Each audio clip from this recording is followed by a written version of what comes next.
ಸಮಸ್ತ ಕನ್ನಡ ನಾಡಿನ ವೀಕ್ಷಕರಿಗೆ ನಿಮ್ಮ ಶ್ರುತಿ ಮಾಡುವ ನಮಸ್ಕಾರಗಳು. ಪ್ರಿಯ ವೀಕ್ಷಕರೇ, ಇವತ್ತಿನ ವೇಗದ ಬದುಕಿನಲ್ಲಿ ಮನುಷ್ಯ ತನಗೆ ತನ್ನ ಕುಟುಂಬದವರ ಸುಖಕ್ಕೆ ಅಂತ ಹಗಲು ರಾತ್ರಿ ದುಡಿತಾ ವಿಶ್ರಾಂತಿನೇ ತಗೊಳ್ಳದೆ ಹಲವಾರು ರೋಗಗಳಿಗೆ ಕಾರಣ ಆಗ್ತಿದ್ದಾನೆ. ಆದರೆ ಸಂಪಾದನೆಯ ಜೊತೆಗೆ ಉತ್ತಮವಾದಂಥ ಆರೋಗ್ಯನೂ ಇದ್ಬಿಟ್ರೆ ಬದುಕು ಎಷ್ಟು ಚೆಂದ ಅಲ್ವಾ? ಈ ಮೈಗ್ರೈನ್, ಆರ್ಥರೈಟಿಸ್, ಬಂಜೆತನ ಹೀಗೆ ಹಲವಾರು ಕಾಯಿಲೆಗಳಿಗೆ ಜನ ತುತ್ತಾಗ್ತಾ ಇದ್ದಾರೆ. ಇಂಥ ರೋಗಿಗಳನ್ನು ರೋಗ ಮುಕ್ತಗೊಳಿಸೋದಕ್ಕೆ ನಮ್ಮ ಹೋಮಿಯೋಪತಿ ಅತ್ಯುತ್ತಮವಾದಂತಹ ಕೆಲಸನ ಮಾಡ್ತಾ ಇದ್ದಾರೆ. ಯಾವುದೇ ಅಡ್ಡ ಪರಿಣಾಮವಿಲ್ಲದೆ ಜನರಲ್ಲಿ ಧೈರ್ಯವನ್ನು ತುಂಬುತ್ತಾ ಉತ್ತಮ ಆರೋಗ್ಯ ಕೊಡುವಲ್ಲಿ ಯಶಸ್ವಿಯಾಗಿದ್ದಾರೆ. ಆರೋಗ್ಯವೇ ಭಾಗ್ಯ. ಆರೋಗ್ಯ ಒಂದು ಚೆನ್ನಾಗಿದ್ದರೆ ಜೀವನದಲ್ಲಿ ಏನೆಲ್ಲ ಸಾಧನೆ ಮಾಡ್ಬೋದು ಅನ್ನೋ ಮಾತು ಕೇಳಿದೀವಲ್ಲ, ಅದು ಸತ್ಯ ಕೂಡ. ಉತ್ತಮವಾದ ಆರೋಗ್ಯ, ಸದೃಢವಾದಂಥ ಶರೀರ ಇದ್ದವನೇ ಪುಣ್ಯವಂತ ಅನ್ನೋ ಆಗ್ಬಿಟ್ಟಿದೆ ಇವತ್ತಿನ ಕಾಲದಲ್ಲಿ. ಹಲವಾರು ಕಾಯಿಲೆಗಳಿಗೆ ನಮ್ಮ ಜೀವನ ಶೈಲಿ ಹಾಗೂ ಕೆಲಸದ ಒತ್ತಡವೇ ಕಾರಣ. ಅದರಲ್ಲೂ ಇವತ್ತು ನಾವು ಚರ್ಚೆ ಮಾಡ್ತಾ ಇರುವಂಥ ಕಾಯಿಲೆ ವೆರಿಕೋಸ್ ವೇನ್ಸ್. ಇದನ್ನು ರಕ್ತನಾಳ ಉಬ್ಬುವಿಕೆ ಅಂತಲೂ ಕೂಡ ನಾವೆಲ್ಲರೂ ಕರಿತೀವಿ. ನೀವೆಲ್ಲರೂ ಕೇಳಿರ್ತೀರ. ಈ ಕಾಯಿಲೆಗೂ ಕೂಡ ನಮ್ಮ ಜೀವನ ಶೈಲಿಯ ಅಥವಾ ನಮ್ಮ ಆಹಾರದ ಕ್ರಮ ಸಾಕಷ್ಟು ಪರಿಣಾಮ ಬೀರುತ್ತೆ ಅಂದರೆ ಬಹುಶಃ ನನಗೆ ಹಾಗೂ ನಿಮ್ಮೆಲ್ಲರಿಗೂ ಆಶ್ಚರ್ಯ ಆಗಬಹುದು. ಈ ರಕ್ತನಾಳಗಳಲ್ಲಿ ಸಣ್ಣದಂತಹ ರಕ್ತ ಹೆಪ್ಪುಗಟ್ಟುವಿಕೆಯನ್ನು ಕೂಡ ನಾವು ಕಾಣ್ತೀವಿ. ಸಾಮಾನ್ಯವಾಗಿ ಈ ಕಾಯಿಲೆನ ನಾವೆಲ್ಲರೂ ನಿರ್ಲಕ್ಷಣೆ ಮಾಡ್ತಾ ಇದೊಂದು ಸಿಂಪಲ್ ಆದ ಕಾಯಿಲೆ ಅಂತ ನಾವೆಲ್ಲರೂ ತಿಳ್ಕೊಳ್ತೀವಿ. ಈ ವಿಚಾರವಾಗಿ ನಿಮಗೆ ತಿಳಿಸ್ಕೊಡೋದಕ್ಕೆ ಈ ಕಾರ್ಯಕ್ರಮದಲ್ಲಿ ನಮ್ಮ ಹೋಮಿಯೋಪತಿಯ ನುರಿತ ವೈದ್ಯರಾದಂಥ ಡಾಕ್ಟರ್ ಮಂಜುನಾಥ್ ಅವರು ನಮ್ಮೊಂದಿಗಿದ್ದಾರೆ. ಮಂಜುನಾಥ್ ಅವರೇ, ನಮಸ್ಕಾರ. ನಮಸ್ತೆ ಮೇಡಮ್. ಈ ವೆರಿಕೋಸ್ ವೇನ್ಸ್ ಈ ಒಂದು ಕಾಯಿಲೆ ಎಷ್ಟು ತೀವ್ರವಾಗಿ ಒಬ್ಬ ವ್ಯಕ್ತಿಯನ್ನು ಕಾಡಬಲ್ಲದು, ಇದಕ್ಕೆ ಚಿಕಿತ್ಸೆಗಳೇನು ಅಂತ ತಿಳ್ಕೊಳ್ಳೋದಕ್ಕೆ ನಾನು ಹಾಗೂ ವೀಕ್ಷಕರು ಇಬ್ಬರು ಕಾಯ್ತಾ ಇದ್ದೀವಿ. ದಯವಿಟ್ಟು ತಿಳಿಸ್ಕೊಡಿ. ಖಂಡಿತ ಈ ಸಮಸ್ಯೆ ಬಗ್ಗೆ ವೀಕ್ಷಕರಿಗೆ ತಿಳಿಸ್ಕೊಡಲು ನಾನು ರೆಡಿಯಾಗಿದ್ದೀನಿ. ಬನ್ನಿ ಮೇಡಮ್. ವೆರಿಕೋಸ್ ವೇನ್ಸ್ ಅಂದರೆ ಉಬ್ಬಿದ ರಕ್ತನಾಳಗಳಂತ ಹೇಳಿ ಕರಿಬೋದು. ನಮ್ಮ ಕಾಲಿನಲ್ಲಿ ಯಾವಾಗ ರಕ್ತ ಸಂಚಾರ ಅನ್ನೋದು ಕಡಿಮೆ ಆಗುತ್ತೆ ಆಗ ರಕ್ತನಾಳಗಳ ಉಬ್ಬುವಿಕೆಗೆ ಒಳಗಾಗುತ್ತೆ, ಊತಕ್ಕೆ ಒಳಗಾಗುತ್ತೆ. ಸೊ ಇದೇ ಕಂಡೀಷನ್ನೇ ನಾವು ವೆರಿಕೋಸ್ ವೇನ್ಸ್ ಅಂತ ಹೇಳಿ ಕರಿಬೋದು. ನಾರ್ಮಲಿ ವೆನ್ ಹಾರ್ಟ್ ಕಾಂಟ್ರಾಕ್ಟ್ಸ್ ಅಂದರೆ ಹೃದಯ ಕಾಂಟ್ರಾಕ್ಟ್ ಆದಾಗ ಶುದ್ಧ ರಕ್ತ ಆರ್ಟ್ರೀಸ್ ಮೂಲಕ ಅದು ಕಾಲ್ಗೆ ಹೋಗುತ್ತೆ. ಸೊ ಅದು ಅಶುದ್ಧ ರಕ್ತ ಆಗುತ್ತೆ. ಸೊ ಅಶುದ್ಧ ರಕ್ತನ ತಿರ್ಗಾ ಶುದ್ಧೀಕರಣ ಮಾಡುವಂಥದ್ದು ಹೃದಯ ಮತ್ತು ಶ್ವಾಸಕೋಶ. ಅದನ್ನು ತಿರ್ಗಾ ಮೇಲ್ಗಡೆ ಕೊಂಡೊಯ್ಯೋ ಕೆಲಸ ಮಾಡುವಂಥದ್ದು ಅಬಧಮನಿಗಳು ಅಂತ ಹೇಳ್ತೀವಿ. ಅದನ್ನೇ ನಾವು ವೇನ್ಸ್ ಅಂತ ಹೇಳಿ ಕರಿಬೋದು. ಈಗ ಹೃದಯದಿಂದ ಕಾಲ್ಗೆ ಹೋಗುವಂಥದ್ದು ರಕ್ತ ಭಾಳ ಈಸಿ. ಬಟ್ ಕೆಳಗಡೆಯಿಂದ ಮೇಲ್ಗಡೆ ಎಗೇನ್ಸ್ಟ್ ಗ್ರಾವಿಟಿ ಬರಬೇಕು ಅಂದರೆ ನಮ್ಮ ಕಾಲಿನಲ್ಲಿರುವಂಥ ರಕ್ತನಾಳಗಳ ಶಕ್ತಿ ಭಾಳನೇ ಇಂಪಾರ್ಟೆಂಟ್ ಆಗುತ್ತೆ. ಆ ರಕ್ತನಾಳಗಳಲ್ಲಿ ನಾವು ನೋಡ್ತಾ ಇದ್ದೀವಿ, ಈಗ ವ್ಯಾಲ್ವ್ಸ್ ಅಂತ ನೋಡ್ತೀವಿ. ಸೊ ಕವಾಟಗಳು ಅಂತ ಹೇಳಿ ಕರಿಬೋದು. ಕವಾಟಗಳು ಯಾವ ರೀತಿ ಕೆಲಸ ಮಾಡ್ತಾ ಹೋಗುತ್ತೆ ಅಂದರೆ ಅದು ಒನ್ ವೇ ಡೈರೆಕ್ಷನಲ್ಲಿ ಎಗೇನ್ಸ್ಟ್ ಗ್ರಾವಿಟಿ ರಕ್ತನ ಮೇಲ್ಗಡೆ ಪುಷ್ ಮಾಡೋದಕ್ಕೆ ಸಹಾಯ ಮಾಡ್ತಾ ಇರುತ್ತೆ. ಸೊ ಯಾವಾಗ ಈ ಕವಾಟಗಳ ಶಕ್ತಿ ಕರೆಕ್ಟಾಗಿರುತ್ತೆ ಯಾವುದೇ ರೀತಿ ಸಮಸ್ಯೆ ಉಂಟಾಗೋದಿಲ್ಲ. ಬಟ್ ಈ ರೀತಿಯ ಒಂದು ವೆರಿಕೋಸ್ ವೇನ್ಸ್ ಪೇಷಂಟ್ಸಲ್ಲಿ ಏನಾಗುತ್ತೆ, ಈ ವ್ಯಾಲ್ವ್ಸಿನ ಶಕ್ತಿ ಕುಗ್ದಾಗ ಅಥವಾ ವ್ಯಾಲ್ವ್ಸ್ ಅದರ ಕೆಲಸ ಅದು ಕಡಿಮೆ ಆದಾಗ ಸೊ ಒನ್ ವೇ ಡೈರೆಕ್ಷನ್ಸ್ ಇರೋದೇನಾಗುತ್ತೆ, ಬ್ಯಾಕ್ ಫ್ಲೋ ಆಫ್ ಬ್ಲಡ್ ಆಗುತ್ತೆ. ಅಂದರೆ ಕೆಳಗಡೆನೇ ರಕ್ತ ಉಳ್ಕೊಳ್ಳೋಕ್ಕೆ ಸ್ಟಾರ್ಟ್ ಆಗುತ್ತೆ. ಸೊ ಯಾವಾಗ ತುಂಬ ದಿವಸ ಕಾಲಿನ ರಕ್ತನಾಳಗಳಲ್ಲೇ ರಕ್ತ ಉಳ್ಕೊಳ್ತು ಅಂದರೆ ಅಲ್ಲೊಂದು ಪ್ರೆಷರ್ ಡೆವಲಪ್ ಆಗುತ್ತೆ. ಮೆಡಿಕಲ್ ಅದನ್ನು ನಾವು ಇಂಟ್ರಾವಿನಸ್ ಪ್ರೆಷರ್ ಅಂತ ಹೇಳಿ ಕರಿತೇವೆ. ಸೊ ಕಾಲಿನ ರಕ್ತನಾಳಗಳಲ್ಲಿ ಇಂಟ್ರಾವಿನಸ್ ಪ್ರೆಷರ್ ಅನ್ನೋದು ಹೆಚ್ಚಾದಾಗ ರಕ್ತನಾಳಗಳು ಉಬ್ಬುವಿಕೆಗೆ ಒಳಗಾಗುವಂಥದ್ದು, ತಿರುಚುವಿಕೆಗೆ ಒಳಗಾಗುವಂಥದ್ದು, ದಪ್ಪ ಆಗುವಂಥದ್ದು, ಟಾರ್ಚರಸ್ ಆಗುವಂಥದ್ದು. ಸೊ ಇದೇ ಕಂಡೀಷನ್ನೇ ನಾವು ವೆರಿಕೋಸ್ ವೇನ್ಸ್ ಅಂತ ಹೇಳಿ ಕರಿತೇವೆ.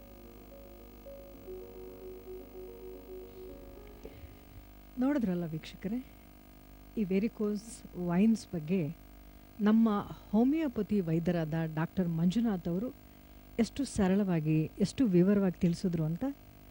ಅಷ್ಟೇ ಅಲ್ಲ, ಈ ಕಾರ್ಯಕ್ರಮದಲ್ಲಿ ಇನ್ನಷ್ಟು ವಿವರವಾಗಿ ಈ ಕಾಯಿಲೆ ಬಗ್ಗೆ ತಿಳಿಸ್ಕೊಡ್ತಾರೆ. ಇನ್ನು ಈ ಕಾಯಿಲೆ ಬಗ್ಗೆ ಯಾರಿಗಾದ್ರೂ ಸಮಸ್ಯೆ ಇದ್ದರೆ ನಿಮ್ಮ ಈ ಟಿ ವಿ ಪರದೆ ಮೇಲೆ ಒಂದು ಸಂಖ್ಯೆ ಬರ್ತಾ ಇದೆ. ಆ ಸಂಖ್ಯೆಗೆ ನೀವು ಕರೆ ಮಾಡ್ಬೋದು. ನೇರವಾಗಿ ವೈದ್ಯರ ಜೊತೆ ನೀವು ಮಾತಾಡ್ಬೋದು. ನಿಮ್ಮ ಸಮಸ್ಯೆಗಳಿಗೆ ಪರಿಹಾರನೂ ಕೂಡ ಕಂಡುಕೊಳ್ಬೋದು. ಡಾಕ್ಟರ್, ಲೈಕ್ ನನಗೊಂದು ವಿಷಯ ಗೊತ್ತಾಗಬೇಕು. ಇತ್ತೀಚಿನ ದಿನಗಳಲ್ಲಿ ಈ ಕಾಯಿಲೆ ಹೆಚ್ಚಾಗಿ ಕಾಣಿಸ್ಕೊಳ್ತಾ ಇದೆ ಹೆಚ್ಚು ಜನರಲ್ಲಿ. ಇದಕ್ಕೆ ಕಾರಣ ಏನಿರ್ಬೋದು? ಖಂಡಿತ ಈ ವೆರಿಕೋಸ್ ವೈನ್ಸ್ ಅನ್ನೋದು ತುಂಬ ದಿವಸಗಳ ಕಾಲದಿಂದ ನಾವು ನೋಡ್ತಾ ಬರ್ತಾ ಇದ್ದೀವಿ. ಬಟ್ ತುಂಬ ಜನಕ್ಕೆ ಈ ಸಮಸ್ಯೆಯಿಂದ ಬಳಲ್ತಿದ್ರೂ ಸಹ ಇದೇ ವೆರಿಕೋಸ್ ವೈನ್ಸ್ ಅಂತ ಅವ್ರಿಗೆ ಗೊತ್ತಾಗ್ತಾ ಇಲ್ಲ. ಅಲ್ಲ, ಇದೊಂದು ಕಾಯಿಲೆ ಅಂತಾನೂ ಕೂಡ ಗೊತ್ತಿರಲ್ಲ ಹೆಚ್ಚು ಖಂಡಿತ ಜನಕ್ಕೆ. ಗೊತ್ತಾಗ್ತಾ ಇಲ್ಲ. ಮತ್ತು ಇನ್ನೊಂದು, ಈ ಸಮಸ್ಯೆದಲ್ಲಿ ಪರ್ಟಿಕ್ಯುಲರ್ ಆಗಿ ಏನಾಗುತ್ತೆ, ಅವ್ರ ಕಾಲುಗಳನ್ನ ನೋಡ್ಕೊಂಡಾಗ ರಕ್ತನಾಳಗಳ ಉಬ್ಬುವಿಕೆ ಗೊತ್ತಾಗ್ತಾ ಹೋಗ್ತಾ ಇರತ್ತೆ. ಬಟ್ ಸ್ವಲ್ಪ ವರ್ಷ ಏನಾಗುತ್ತೆ, ಈ ಕಾಯಿಲೆ ಯಾವುದೇ ರೀತಿ ದೇಹಕ್ಕೆ ನೋವನ್ನು ಉಂಟು ಮಾಡೋದಿಲ್ಲ. Okay. ಸೊ ಪೇಷಂಟ್ಸ್ ಮೆಂಟಾಲಿಟಿ ಹೇಗಿರುತ್ತೆ ಅಂದ್ರೆ, ನೋವು ಬಂದ ಮೇಲೆ ಚಿಕಿತ್ಸೆ ಪಡ್ಕೊಂಡ್ರಾಯ್ತು, ಅಂದ್ರೆ ಆ ವೇನ್ಸ್ಗಳು ಪೇನ್ ಇರಲ್ಲ ಅಂತನಾ? ಸ್ವಲ್ಪ ಒಂದೂವರೆ ವರ್ಷಗಳ ಕಾಲ ಯಾವುದೇ ರೀತಿ ನೋವು ಕಾಣಿಸ್ಕೊಳ್ಳೋದು, that is a body mechanism ಅಂತ ಹೇಳಿ ಕರಿತೇವೆ. ಸೊ ಇದರಿಂದ ಏನಾಗುತ್ತೆ, ಯಾವುದೇ ರೀತಿ ಈ ಸಮಸ್ಯೆ ಉಂಟಾದ ಮೇಲೆ ಚಿಕಿತ್ಸೆ ಪಡ್ಕೊಂಡ್ರಾಯ್ತು ಅಥವಾ ನೋವು ಬಂದ ಮೇಲೆ ವೈದ್ಯನ ಭೇಟಿ ಮಾಡಿದ್ರಾಯ್ತು ಅಂತ ಮೆಂಟಾಲಿಟಿಲಿ ಅವ್ರು ಇರ್ತಾ ಹೋಗ್ತಾ ಇದ್ದಾರೆ. ಮೇಯ್ನಾಗಿ ವೆರಿಕೋಸ್ ವೈನ್ಸ್ ಅನ್ನೋದು ನಾವು ನೋಡ್ತಾ ಹೋಗಬೇಕು ಅಂತ ಹೇಳಿದ್ರೆ, ಇದನ್ನ ನಾವು ತಿರುಚು ರಕ್ತನಾಳಗಳಂತ ಹೇಳಿ ಕರಿತೇವೆ ಅಥವಾ ಉಬ್ಬಿದ ರಕ್ತನಾಳಗಳಂತ ಹೇಳಿ ಕೂಡ ಕರಿಬಹುದು. ಅಂದ್ರೆ ವೈನ್ಸ್ ಟ್ವಿಸ್ಟ್ ಆಗಿರುವಂತದ್ದು. ಸೊ ಯಾವಾಗ ವೆರಿಕೋಸ್ ವೈನ್ಸ್ ಅನ್ನೋದು ಇದೊಂದು ಕಾಲಿನ ರಕ್ತನಾಳಗಳಲ್ಲಿ ಕಂಡು ಬರುವಂತ ಒಂದು ಸಮಸ್ಯೆ. ಓಕೆ, ಯಾವಾಗ ದೇಹದಲ್ಲಿ ರಕ್ತ ಸಂಚಾರ ಅನ್ನೋದು ಕಡಿಮೆ ಆಗುತ್ತೆ, ಆಗ ರಕ್ತನಾಳಗಳು ಉಬ್ಬುವಿಕೆಗೆ ಒಳಗಾಗುತ್ತೆ. ಎಪಿಡೆಮಾಲಜಿಕಲಿ ನೋಡಬೇಕು ಅಂತ ಹೇಳಿದ್ರೆ, ಸುಮಾರು 2 ಲಕ್ಷದಿಂದ 3 ಲಕ್ಷ ಜನರು ಒಂದು ವರ್ಷಕ್ಕೆ ಈ ವೆರಿಕೋಸ್ ವೈನ್ಸ್ ಅನ್ನೋ ಕಂಡೀಷನ್ಸ್ಗೆ ಇವತ್ತಿನ ದಿನಗಳಲ್ಲಿ ತುತ್ತಾಗ್ತಾ ಬರ್ತಾ ಇದ್ದಾರೆ. ಸೊ ಅದರಲ್ಲೂ ಮಹಿಳೆಯರು, they are more prone to get on varicose veins. ಯಾಕಂದ್ರೆ ಹಾರ್ಮೋನಲ್ ಇಂಬ್ಯಾಲೆನ್ಸಸ್ ಇಂದ ಅತಿ ಹೆಚ್ಚಾಗಿ ಬರುತ್ತೆ. ಸೊ ಅದಕ್ಕೆ ಮಹಿಳೆಯರೇ ಮನೆಯಲ್ಲಿ ನಿಂತ್ಕೊಂಡು ಹೆಚ್ಚು ಕೆಲಸ ಮಾಡುವಂಥದ್ದು, ಮತ್ತೆ ಸ್ಥೂಲಕಾಯ ಒಬೆಸಿಟಿ ಅನ್ನೋದು ಇವತ್ತಿನ ದಿನಗಳಲ್ಲಿ ಮಹಿಳೆಯರಿಗೆ ತುಂಬಾನೇ ತೊಂದರೆ ಕೊಡ್ತಾ ಇದೆ. ಬರೀ ನಿಂತ್ಕೊಂಡು ಕೆಲಸ ಮಾಡೋರ್ಗೆ ಮಾತ್ರನಾ? ಇವನ್ ಈ ಕಂಪ್ಯೂಟರ್ ಮುಂದೆ ಲೈಕ್ ಆಫೀಸಲ್ಲಿ ಕೂತ್ಕೊಂಡು ಕೆಲಸ ಮಾಡಿದ್ರು ಕೂಡ ಬರುತ್ತೆ. ಸೊ ಅದನ್ನ ನಾವು ಮೆಡಿಕಲ್ ಸೆಡೆಂಟರಿ ಲೈಫ್ಸ್ ಅಂತ ಹೇಳಿ ಕರೀತೀವಿ. ಅಂದ್ರೆ ಮೋರ್ ಓವರ್ ಆಕ್ಟಿವಿಟೀಸ್ ಇಲ್ಲದೆ ಇರುವಂತವ್ರಿಗೆ ಈ ವೆರಿಕೋಸ್ ವೈನ್ಸ್ ಬರುತ್ತೆ. ಖಂಡಿತ ವೀಕ್ಷಕರು ತಿಳ್ಕೊಳ್ಬೇಕು, ಬಿಕಾಸ್ ಇದು ಬರೀ ಸಮಸ್ಯೆ ನೋವು ಬಂದ ಮೇಲೆನೆ ವೈದ್ಯನ ಭೇಟಿ ಮಾಡೋದಲ್ಲ. ಸೊ ನಾನು ಏನೇನು ಲಕ್ಷಣಗಳನ್ನ ಹೇಳ್ತೀನಿ, ಏನೇನು ಕಾರಣಗಳನ್ನ ಹೇಳ್ತೀನಿ, ತುಂಬಾ ಪ್ರೊಫೆಷನಲ್ಸ್ ನಾವು ನಿಂತ್ಕೊಂಡು ನೋಡ್ಬೋದು. Prolong standing for long time ಅಥವಾ ನೀವು ಹೇಳ್ದಂಗೆ prolong sitting for long time ಅಂತ ಕೂಡ ಒಂದು ಮೇನ್ ಕಾಸ್ ಅಂತಾನೆ ಹೇಳ್ತೀವಿ. ತುಂಬ ಪ್ರೊಫೆಷನಲ್ಸ್ ಅಲ್ಲಿ ನಾವು ನೋಡ್ಬೋದು. For example traffic police man ಆಗಿರ್ಬೋದು, 8 ಗಂಟೆಗಳ ಕಾಲ ಬೆಳಗ್ಗೆಯಿಂದ ಸಾಯಂಕಾಲ ತನಕ ನಿಂತ್ಕೊಂಡು ಕೆಲಸ ಮಾಡುವಂಥದ್ದು, ಅಥವಾ ಶಿಕ್ಷಕರು ಟೀಚರ್ಸ್ ಆಗಿರ್ಬೋದು 5 ಗಂಟೆಗಳ ಕಾಲ 6 ಗಂಟೆಗಳ ಕಾಲ ನಿಂತ್ಕೊಂಡು ಒಂದೇ ಜಾಗದಲ್ಲಿ ಪಾಠ ಮಾಡ್ತಾ ಹೋಗ್ತಾ ಇರ್ತಾರೆ, ಅಥವಾ ಬೇಕರಿಲಿ ಕೆಲಸ ಮಾಡೋರಾಗಿರ್ಬೋದು, ಸೆಕ್ಯೂರಿಟಿ ಏಜೆಂಟ್ಸ್ ಆಗಿರ್ಬೋದು, ತುಂಬಾನೇ ಪ್ರೊಫೆಷನಲ್ಸ್ ಅಲ್ಲಿ ಇದಾವೆ. ಡಾಕ್ಟರ್, ಈಗ ಒಂದು ಕಾಲ್ ಇದೆ, ಕಾಲರ್ ತಗೊಳ್ಳೋಣ. ಹಲೋ, ನಿಮ್ಮ ಹೆಸರು? ಮೇಡಮ್ ಜಫರ್ ಮಾತಾಡ್ತಾ ಇರೋದು ಬೆಂಗಳೂರಿಂದ. ಓಕೆ, ಡಾಕ್ಟರ್ಗೆ ನಿಮ್ಮ ಕರೆಯನ್ನು ಕೊಡ್ತೀನಿ. ಅವ್ರ ಜೊತೆ ನಿಮ್ಮ ಸಮಸ್ಯೆಗಳನ್ನು ನೀವು ನೇರವಾಗಿ ಅವ್ರ ಜೊತೆನೇ ಮಾತಾಡ್ಬೋದು. Doctor please. ಸರ್, ಇವಾಗ ಟಿವಿಯಲ್ಲಿ ಬರ್ತಾ ಇದ್ದಲ್ಲ ಸರ್ ಸಮಸ್ಯೆ, ಅದೇ ತರ ನನಗೂ ತೊಂದರೆ ಇದೆ ಸರ್. ಓಕೆ, ಏನಾಗ್ತಿದೆ, ಏನು ತೊಂದರೆ ಕಾಣ್ತಿದೆ ನಿಮಗೆ? ಸರ್, ಅದು ನರಗಳು ದಪ್ಪ ಕಾಣಿಸ್ಕೊಳ್ತಾ ಇದೆ ಸರ್, ಗಂಟು ತರ. ಓಕೆ, ಮತ್ತೆ ನನ್ನ ಸ್ವಲ್ಪ ಚರ್ಮ ಕೂಡ ಬ್ಲಾಕ್ ಆಗ್ತಾ ಇದೆ ಸರ್. ಓಕೆ, ಎಷ್ಟು ವಯಸ್ಸು ನಿಮಗೆ? 42 ವರ್ಷ ಸರ್. ಓಕೆ, ಎಷ್ಟು ವರ್ಷದಿಂದ ಈ ಸಮಸ್ಯೆ ಕಂಡು ಬರ್ತಿದೆ ಸರ್? 2.5 ವರ್ಷ ಆಯ್ತು ಸರ್. ಓಕೆ, ಎಲ್ಲಾದ್ರೂ ವೈದ್ಯನ ಭೇಟಿಯಾಗಿದ್ರಾ, ಚಿಕಿತ್ಸೆ ಏನಾದರೂ ಪಡ್ಕೊಂಡಿದ್ರಾ? ಸರ್, ಸ್ವಲ್ಪ ಆಯಿಂಟ್ಮೆಂಟ್ ಅದು ಕೊಟ್ಟಿದ್ರು ಸರ್, ಕ್ರೀಮ್ ಯೂಸ್ ಮಾಡಕ್ಕೆ. ಓಕೆ, ಸ್ವಲ್ಪ ಇದು ಇರುತ್ತೆ ಸರ್, ಇಚ್ಚಿಂಗ್ ಇರುತ್ತೆ, ಕೆರೆದ ಸ್ವಲ್ಪ. ಓಕೆ, ಓಕೆ, ಬೇರೆ ಏನು ಸಮಸ್ಯೆ ಕಂಡು ಬರ್ತಿದೆ ಸರ್ ನಿಮಗೆ? ಅಷ್ಟೇ ಸರ್, ಸ್ವಲ್ಪ ಅವಾಗ ಸ್ವಲ್ಪ ನೋವು ಕೂಡ ಕಾಣಿಸ್ಕೊಳ್ಳುತ್ತೆ ನೋಡಿ. ಓಕೆ, ಮೊದಲನೇದಾಗಿ ನಾನು ಏನು ಹೇಳೋದಕ್ಕೆ ಇಷ್ಟಪಡ್ತೀನಿ ನಿಮಗೆ. ಇವತ್ತಿನ ವಿಷಯ ನಾವು ವೆರಿಕೋಸ್ ವೈನ್ಸ್ ಬಗ್ಗೆ ಮಾತಾಡ್ತಾ ಇದ್ದೀವಿ. ಸೊ ವೆರಿಕೋಸ್ ವೈನ್ಸ್ ಅಂದರೆ ಬರೀ ರಕ್ತನಾಳಕ್ಕೆ ಮಾತ್ರ ಸೀಮಿತ ಇರೋದಿಲ್ಲ. ನಾವು ಹೀಗೆ ವಿಜುವಲ್ಸ್ ತೋರಿಸ್ತಾ ಇದ್ದೀವಿ, ಆ ರೀತಿ ನಿಮ್ಮ ಲಕ್ಷಣಗಳು ಕೂಡ ಹೇಳ್ತಾ ಇದ್ದೀರಾ. ಸರ್, ರಕ್ತನಾಳಗಳು ಉಬ್ಬುವಿಕೆಗೆ ಒಳಗಾಗಿದೆ, ದಪ್ಪಾಗಿದೆ ಅಂತ ಹೇಳ್ತಾ ಇದ್ದೀರಾ. ಸೊ ಜೊತೆಗೆ ಕಾಲು ಕೂಡ ಕಪ್ಪಾಗ್ತಾ ಇದೆ. ಸೊ ನಾವು ಈ 4ನೇ ಹಂತದ ಒಂದು ಸ್ಟೇಜಸ್ಸಲ್ಲಿ ಈ ಕಾಲು ಯಾಕೆ ಕಪ್ಪಾಗುತ್ತೆ ಅಂತ ಹೇಳಿದ್ರೆ, ತುಂಬ ದಿವಸ ಮಲಿನ ರಕ್ತ ಅಥವಾ ಕೆಟ್ಟ ರಕ್ತ ನಮ್ಮ ಕಾಲಿನ ರಕ್ತನಾಳಗಳಲ್ಲಿ ಉಳ್ಕೊಳ್ತು ಅಂದರೆ, ಸೊ ಆ ಭಾಗದ ಚರ್ಮ ಕೂಡ ಕಪ್ಪಾಗುತ್ತೆ. ಸೊ ಅಂದರೆ ನೀವು ವೆರಿಕೋಸ್ ವೈನ್ಸಿನ 4ನೇ ಹಂತದಲ್ಲಿ ಇದ್ದೀರಾ. ಸೊ ಈ ಹಂತ ಏನಾದರೂ ದಾಟ್ತು ಅಂತ ಹೇಳಿದ್ರೆ ವೆರಿಕೋಸ್ ಅಲ್ಸರ್ ಅಂತ ಕಂಡೀಷನ್ಸ್ ಬರುತ್ತೆ. ದಯವಿಟ್ಟು ನಾನೊಂದು ಅಡ್ವೈಸ್ ಕೊಡೋದಕ್ಕೆ ಇಷ್ಟಪಡ್ತೀನಿ. ಯಾವುದೇ ರೀತಿ ಚರ್ಮದ ಸಮಸ್ಯೆ ಅಂತ ತಿಳ್ಕೊಂಡು ಮೇಲೆ ಸ್ಪ್ರೇಗಳನ್ನ ಅಪ್ಲೈ ಮಾಡುವಂಥದ್ದು, ಮುಲಾಮ್ಗಳನ್ನ ಅಪ್ಲೈ ಮಾಡುವಂಥದ್ದು ಖಂಡಿತ ಮಾಡೋಕ್ಕೆ ಹೋಗಬೇಡಿ. ಸೊ ಮುಲಾಮ್ಗಳು ಅಪ್ಲೈ ಮಾಡಿದ್ರೆ ನಿಮಗೆ ಲಕ್ಷಣ ಮಾತ್ರ ಕಡಿಮೆ ಆಗುತ್ತೆ, ಬಟ್ ಒಳಗಡೆ ಇರುವಂಥ ಸಮಸ್ಯೆ ಇನ್ನಷ್ಟು ಹೆಚ್ಚಾಗ್ತಾ ಹೋಗ್ತಾ ಇರುತ್ತೆ. ಸೊ ನಿಮ್ಮ ಕಾಲಿನ ಬಣ್ಣ ಕಪ್ಪು ಕಡಿಮೆ ಆಗಬೇಕು ಅಂತ ಹೇಳಿದ್ರೆ ನಮ್ಮ ಇಂಟರ್ನಲ್ ಮೆಡಿಕೇಶನ್ಸ್ನ ನಾವು ತಗೊಳ್ಬೇಕಾಗತ್ತೆ. ಸೊ ನಮ್ಮ ಹೋಮಿಯೋಪತಿಲಿ ನಾವು ಕೊಡ್ತಾ ಇರೋವಂಥದ್ದು nano genetic constitution medicine. So ಈ ಮೆಡಿಕೇಶನ್ಸ್ ಮೂಲಕ ನಿಮ್ಮ ದೇಹದಲ್ಲಿ ಆಗ್ತಾ ಇರುವಂಥ ಒಂದು ಸಮಸ್ಯೆ ಕಾರಣ ಅಂತ ಹೇಳಿದ್ರೆ ದೇಹದಲ್ಲಿ ಕಡಿಮೆ ಆಗ್ತಾ ಇರುವಂಥ ಒಂದು ರಕ್ತ ಸಂಚಾರ ಅಥವಾ ರಕ್ತ ಚಲನೆ. ಸೊ ಇದನ್ನು ಹೆಚ್ಚು ಮಾಡೋದಕ್ಕೆ ಮಾತ್ರೆಗಳು ಕೊಟ್ಟಾಗ ಸೊ ನಿಮ್ಮ ರಕ್ತನಾಳಗಳ ಉಬ್ಬುವಿಕೆ ಏನಿದೆ ಅದು ಸರಿ ಹೋಗೋದಕ್ಕೂ ಕೂಡ ಅದು ಸಹಾಯ ಆಗುತ್ತೆ. ಸೊ ಜೊತೆಗೆ ಕಪ್ಪು ಕೂಡ ಕಡಿಮೆ ಆಗೋದಕ್ಕೆ ಸಹಾಯ ಆಗುತ್ತೆ. ಓಕೆ ಸರ್, ಒಮ್ಮೆ ಬಂದು ಭೇಟಿ ಮಾಡ್ತೀವಿ. Thank you. ಜಾಫರ್ ಅವರೇ, ಕರೆ ಮಾಡಿದ್ದಕ್ಕೆ ಧನ್ಯವಾದಗಳು. ಡಾಕ್ಟರ್ ಜೊತೆ ಮಾತಾಡಿ ನಿಮಗೆ ಸಹಾಯ ಆಯಿತು ಅಂತ ನಾನು ನಂಬ್ಕೊಳ್ತೀನಿ. Thanks for calling. ಮತ್ತು ಒಬೆಸಿಟಿ ಆ್ಯಂಡ್ ಓವರ್ ವೆಯ್ಟ್ ಅಂದರೆ ಸ್ಥೂಲಕಾಯ, ಬೊಜ್ಜುತನ ಇವತ್ತಿನ ದಿನಗಳಲ್ಲಿ ಎಲ್ಲ ರೋಗಕ್ಕೂ ಒಂದು ಮೇನ್ ಕಾರಣ ಅನ್ನೋದು ನಮಗೆ ತಿಳಿದು ಬರ್ತಾ ಇದೆ. ಒಬೆಸಿಟಿ. ಸೊ ಈ ವೆಯ್ಟ್ ಯಾವಾಗ ನಾವು ಪುಟಾನ್ ಆಗ್ತಾ ಹೋಗ್ತಾ ಇರ್ತೀವಿ ಅಥವಾ ನಮ್ಮಲ್ಲಿ ತೂಕ ಯಾವಾಗ ಹೆಚ್ಚಾಗ್ತಾ ಹೋಗ್ತಾ ಇರುತ್ತೆ, ಅದೇ ಸಾಮಾನ್ಯವಾಗಿ ಒಂದೇ ಕಡೆ ನಿಂತ್ಕೊಂಡ್ರು ವೆಯ್ಟ್ ಜಾಸ್ತಿ ಆಗ್ತಾರೆ, ಖಂಡಿತ. ಒಂದೇ ಕಡೆ ಕೂತ್ಕೊಂಡ್ರು ವೆಯ್ಟ್ ಜಾಸ್ತಿ ಆಗ್ತಾರೆ. ಖಂಡಿತ. ಯಾಕಂತ ಹೇಳಿದ್ರೆ life style should be balance. Definitely ಈ ಪ್ರಾಬ್ಲಮ್ಗೆ ಎಸ್ಪೆಷಲಿ ನಾವು ತಿನ್ನೋ ಆಹಾರ ಪದಾರ್ಥಗಳು ಇಂಪಾರ್ಟೆಂಟು, ನಮ್ಮ physical activities important. Now days we are going only for A tasty food. ಅಂದರೆ ನಾಲ್ಗೆಗೆ ಏನು ಬೇಕೋ ಅದನ್ನು ಮಾತ್ರ ನಾವು ಸೇವನೆ ಮಾಡ್ತಾ ಇದ್ದೀವಿ. ದೇಹಕ್ಕೆ ಏನು ಬೇಕೋ, ನಮ್ಮ ಹೃದಯಕ್ಕೆ ಏನು ಬೇಕೋ, ರಕ್ತ ಸಂಚಾರಕ್ಕೆ ಏನು ಬೇಕೋ, ಇಮ್ಯುನಿಟಿ ಪವರ್ ಇಂಪ್ರೂವ್ಮೆಂಟ್ ಆಗೋದಕ್ಕೆ ಏನು ಬೇಕೋ ಅದು ನಾವು ಸೇವನೆ ಮಾಡ್ತಾ ಇಲ್ಲ. ಸೊ ಎಲ್ಲೋ ಒಂದು ಕಡೆ ಈ ಕಾಯಿಲೆಗಳನ್ನ ತರಿಸ್ಕೊಳ್ತಾ ಇರೋದು ನಾವೇ ಅಂತ ನಾವು ಕಾರಣವಾಗಿ ಹೇಳ್ಬೋದಾಗತ್ತೆ. ಮೂರನೇದಾಗಿ ಹೇಳುವಂಥದ್ದು, ನಾವು ಈ ಟ್ರೌಮಾ ಆ್ಯಂಡ್ ಆಕ್ಸಿಡೆಂಟ್ಸ್ ಅಂತ ಹೇಳಿ ಕರಿತೇವೆ. ಈ ವೆರಿಕೋಸ್ ವೆನ್ಸಲ್ಲಿ ತುಂಬ ಜನ ನನ್ನ ಕ್ಲಿನಿಕ್ಸಲ್ಲಿ ನಾವು ಪೇಷಂಟ್ಸನ್ನು ನೋಡಿದ್ದೀವಿ. ಯಾವಾಗ ಬಂತು ಅವ್ರಿಗೆ ಅಂತ ಪ್ರಶ್ನೆ ಹಾಕಿದಾಗ, ಸರ್ ನನಗೆ ಒಂದು 2 ವರ್ಷದಿಂದ ನನಗೆ ಪೆಟ್ಟು ಬಿದ್ದಿತ್ತು ಅಥವಾ ಕಾಲಿಗೆ ಏಟಾಗಿತ್ತು, ಸೊ ಆಗ ಯಾವುದೇ ರೀತಿ ಸಮಸ್ಯೆ ಕಂಡು ಬರ್ತಾ ಇರಲಿಲ್ಲ, ಬಟ್ ನನಗೆ 1 ವರ್ಷದ ನಂತರ ಕಾಲು ಯಾಕೋ ಕಪ್ಪಾಗ್ತಾ ಇದೆ, ಸೊ ಕಾಲು ಊತ ಬರ್ತಾ ಇದೆ. ಕಲರಲ್ಲಿ ಕೂಡ ಬದಲಾವಣೆ ಹೌದು, ಆಗುತ್ತೆ. ಬಣ್ಣದಲ್ಲೂ ಚೇಂಜಸ್ ಆಗ್ತಾ ಹೋಗ್ತಾ ಇರುತ್ತೆ.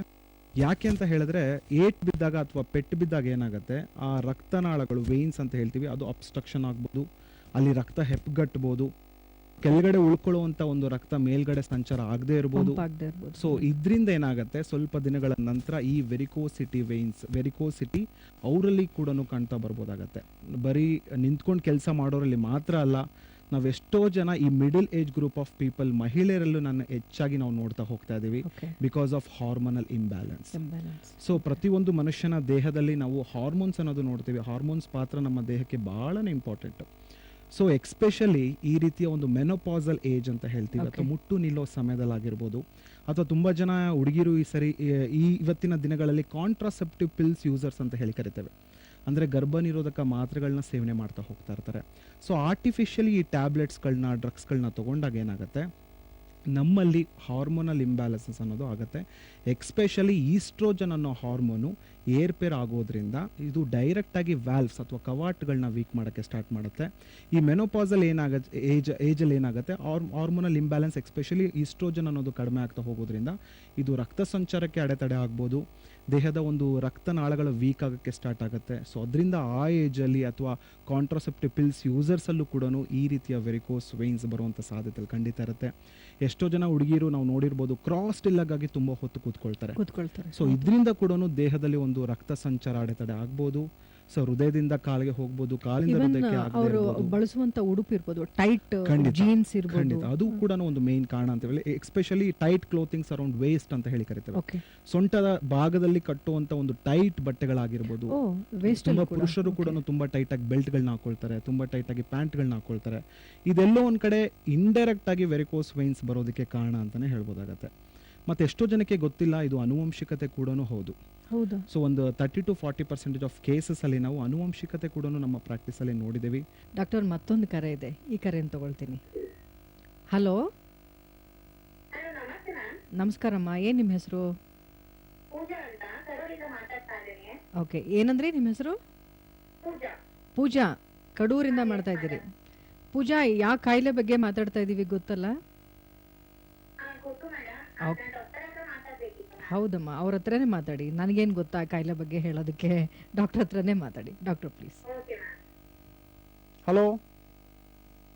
ಹಲೋ ಸರ್, ನಮಸ್ತೆ. ನಮಸ್ತೆ ಪೂಜಾ ಅವರೇ, ಹೇಳಿ ಏನ್ ಸಮಸ್ಯೆ? ಸರ್, ನನಗೆ ಕಾಲೆಲ್ಲ ನೋವು ಬರ್ತಾ ಇದೆ, ತುಂಬಾ ಭಾರ ಅನಿಸ್ತಾ ಇದೆ, ನಡೆಯಕ್ ಆಗ್ತಾ ಇಲ್ಲ.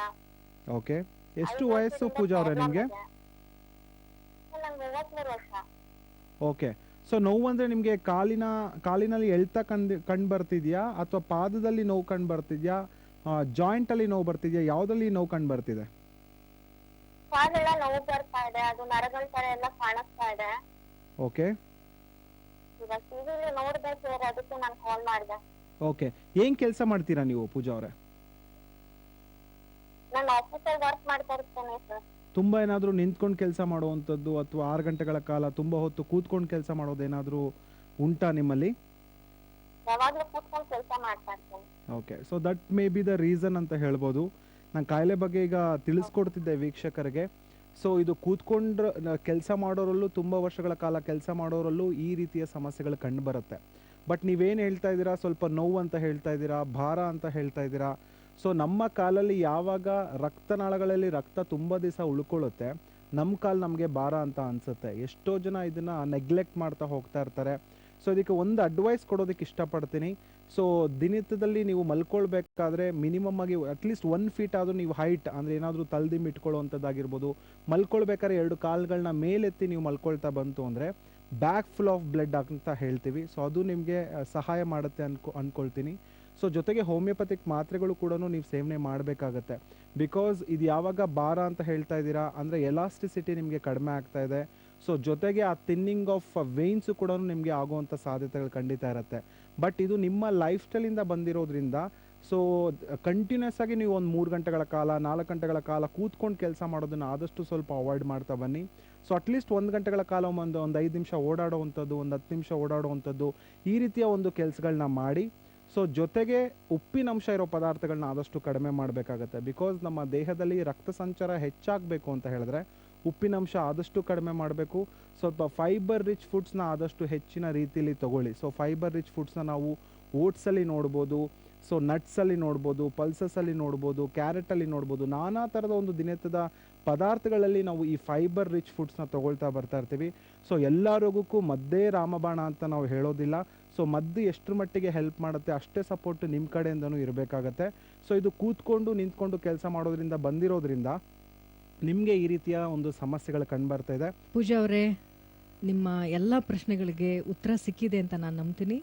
ಕರೆ ಮಾಡಿದ್ದಕ್ಕೆ ಧನ್ಯವಾದಗಳು ಪೂಜಾ. ಈ ಕಾಯಿಲೆ ಸಮಸ್ಯೆ ಬಂದಿರೋದಾಗ ಕೇವಲ ರಕ್ತನಾಳಗಳು ಉಬ್ಬುರುವುದನ್ನು ನಾವು ಕಾಣ್ತೀವಿ, ಖಂಡಿತ ಅದು ಪೇನು ಬರಲ್ಲ ಅಂತ ನೀವು ಹೇಳ್ತೀರಿ. ಯಾವ ಡ್ಯೂರೇಷನ್ ಬೇಕು? ಲೈಕ್ ರಕ್ತನಾಳಗಳು ಹೆಪ್ಪುಗಟ್ಟಿರೋದನ್ನ ನಮಗೆ ಕಂಡ ಮೇಲೆ ಪೇನ್ ಶುರು ಆಗೋಕ್ಕೆ ಎಷ್ಟು ಡ್ಯೂರೇಷನ್ ಇರುತ್ತೆ?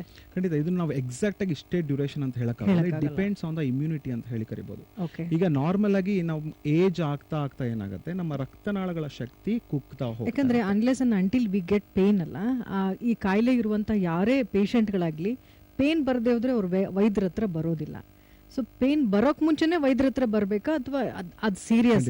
ಅದು ಡೀಟೇಲ್ ಆಗಿ ನಾನು ಎಕ್ಸ್ಪ್ಲೇನ್ ಮಾಡ್ತೀನಿ. ಯಾಕೆಂತ ಹೇಳಿದ್ರೆ ಈ ಲಕ್ಷಣದಲ್ಲಿ ನಾವು ಹೇಳ್ತೀವಿ ಒಂದು ಫಿಸಿಕಲ್ ಸಿಂಪ್ಟಮ್ಸ್ ಮತ್ತೆ ಇನ್ನೊಂದು ಆಬ್ಜೆಕ್ಟಿವ್ ಸಿಂಪ್ಟಮ್ಸ್ ಅಂತ, ಸಬ್ಜೆಕ್ಟಿವ್ ಸಿಂಪ್ಟಮ್ಸ್ ಅಂತ ಹೇಳಿ ಕೂಡ ಕರಿಬಹುದು. ಸಬ್ಜೆಕ್ಟಿವ್ ಸಿಂಪ್ಟಮ್ಸ್ ಅಂತ ಹೇಳಿದ್ರೆ ಪೇಷಂಟ್ಗೆ ಗೊತ್ತಾಗುವಂತ ಒಂದು ಲಕ್ಷಣಗಳು. ಆಬ್ಜೆಕ್ಟಿವ್ ಸಿಂಪ್ಟಮ್ಸ್ ಅಂದ್ರೆ ನಮಗೆ ಕಣ್ಣಿಗೆ ಕಾಣುವಂತ ಒಂದು ಲಕ್ಷಣಗಳು. ಈ ವೆರಿಕೋಸ್ ವೈನ್ಸ್ ಅಲ್ಲಿ ಏನಾಗುತ್ತೆ, ಸಬ್ಜೆಕ್ಟಿವ್ ಸಿಂಪ್ಟಮ್ಸ್ ಗಿಂತ ಆಬ್ಜೆಕ್ಟಿವ್ ಸಿಂಪ್ಟಮ್ಸ್ ಆಗಿ ಆಸ್ ಎ ವೈದ್ಯರಿಗೆ ಗೊತ್ತಾಗ್ಬಿಡುತ್ತೆ. ನಾವೆಷ್ಟೋ ಜನ ಪೇಷಂಟ್ ಕಾಲುಗಳನ್ನ ನೋಡಿದಾಗ ಹೇಳ್ಬಿಡ್ಬೋದು ಇವರು ವೆರಿಕೋಸ್ ವೈನ್ಸ್ ಇದೆ ಅಂತ ಹೇಳಿ. ಅಷ್ಟು ಚೆನ್ನಾಗಿ ಅವ್ರ ಕಾಲುಗಳಲ್ಲಿ ರಕ್ತನಾಳಗಳು ಹೆಪ್ಪುಗಟ್ತಾ ಹೋಗ್ತಾ ಇರುತ್ತೆ, ದಪ್ಪ ಆಗ್ತಾ ಹೋಗ್ತಾ ಇರುತ್ತೆ. ಬಿಕಾಸ್ ನಮ್ಮ ಕಾಲಿನ ರಕ್ತನಾಳಗಳು ನಾವು 2 ಥರದ ರಕ್ತನಾಳಗಳನ್ನ ನಾವು ನೋಡ್ಬೋದು. ಮೊದಲನೇದಾಗಿ ಸೂಪರ್ಫಿಷಿಯಲ್ ವೈನ್ಸ್ ಅಂತ ಹೇಳಿ ಕರಿತೇವೆ, ಮತ್ತೊಂದು ಡೀಪರ್ ವೈನ್ಸ್ ಅಂತ ಹೇಳಿ ಕರಿತೇವೆ. ಈ ಸೂಪರ್ಫಿಷಿಯಲ್ ವೈನ್ಸ್ ಅಂದರೆ ಚರ್ಮದ ಮೇಲೆ ಯಾವುದೇ ಸಣ್ಣ ಸಣ್ಣ ರಕ್ತನಾಳಗಳನ್ನ ನಾವು ನೋಡ್ತೇವೆ, ಅದನ್ನು ನಾವು ಸೂಪರ್ಫಿಷಿಯಲ್ ವೈನ್ಸ್ ಅಂತ ಹೇಳಿ ಕರಿತೇವೆ. ಸೊ ಇದು ಮೊದಲನೇದಾಗಿ ನಾವು ನೋಡುವಂಥ ಒಂದು ಲಕ್ಷಣಗಳು. ಈ ಬ್ಲೂಯಿಶ್ ಆಗಿ ಕಾಣುವಂಥದ್ದು ರಕ್ತನಾಳಗಳು ಅಥವಾ ಪರ್ಪಲಿಶ್ ಆಗಿ ಕಾಣುವಂಥದ್ದು, ಈ ಸ್ಪೈಡರ್ ವೈನ್ಸ್ ಜೇಡ ಹೇಗೆ ಕಟ್ಟುತ್ತೆ ಆ ರೀತಿ ನಮ್ಮ ಕಾಲಿನ ರಕ್ತನಾಳಗಳು ನಮ್ಮ ಕಾಲ ಮೇಲೆ ಕಾಣುತ್ತೆ ಸ್ಟಾರ್ಟಿಂಗ್ ಹಂತದಲ್ಲಿ. ಸೊ ಇದಕ್ಕೆ ನಾವು ವೆರಿಕೋಸ್ ವೈನ್ಸ್ನ ನಾವು ಸೂಪರ್ಫಿಷಿಯಲ್ ವೆರಿಕೋಸಿಟಿ ನಾವು ಸ್ಪೈಡರ್ ವೈನ್ಸ್ ಅಂತ ಹೇಳಿ ಕೂಡ ನಾವು ಕರಿಬೋದು.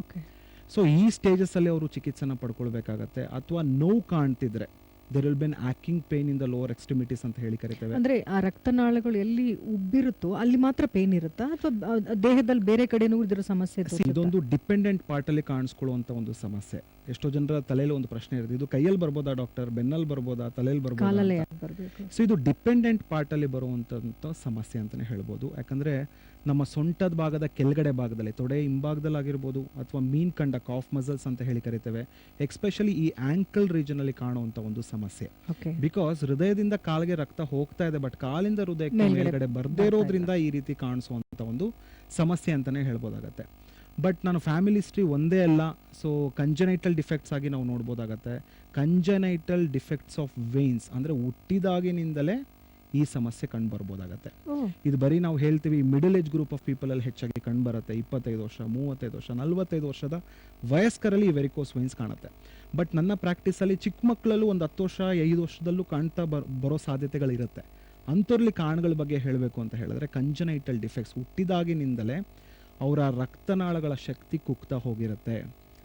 ಆಬ್ಸೆನ್ಸ್ ಆಫ್ ವ್ಯಾಲ್ವ್ಸ್ ಅಂತ ಹೇಳಿ ಕರಿತೇವೆ. ಅಂದರೆ ಆ ಕವಾಟ್ಗಳು ಇಲ್ಲದೇ ಇರುವಂಥದ್ದಾಗಿರ್ಬೋದು, ಕವಾಟ್ಗಳು ಕೆಲಸ ಮಾಡದೇ ಇರುವಂಥದ್ದಾಗಿರ್ಬೋದು. ಸೊ ಇದೆಲ್ಲ ಕಂಜನೈಟಲ್ ಆಗಿ ಬಂದಿರೋದ್ರಿಂದ ಅಂಥವರಲ್ಲೂ ಕೂಡ ಈ ವೆರಿಕೋಸ್ ವೈನ್ಸ್ ಬಂದಿರುವಂಥ ಸಾಧ್ಯತೆಗಳು ಖಂಡಿತ ಇರುತ್ತೆ.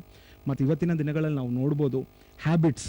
ಸೊ ಈ ತಂಬಾಕುಲಿರುವಂಥ, ಸಿಗರೇಟಲ್ಲಿರುವಂಥ ಈ ನಿಕೋಟಿನ್ ಅನ್ನೋ ಕಂಟೆಂಟ್ ಏನು ಮಾಡುತ್ತೆ, ನಮ್ಮ ರಕ್ತ ಸಂಚಾರನ ಅಡೆತಡೆ ಮಾಡೋದಕ್ಕೆ, ನಮ್ಮ ರಕ್ತನಾಳಗಳ ಶಕ್ತಿ ಕುಗ್ಗೋದಕ್ಕೆ ಇದು ಮೇನ್ ಮುಖ್ಯವಾಗಿ ಕಾರಣ ಆಗ್ತಾ ಇದೆ.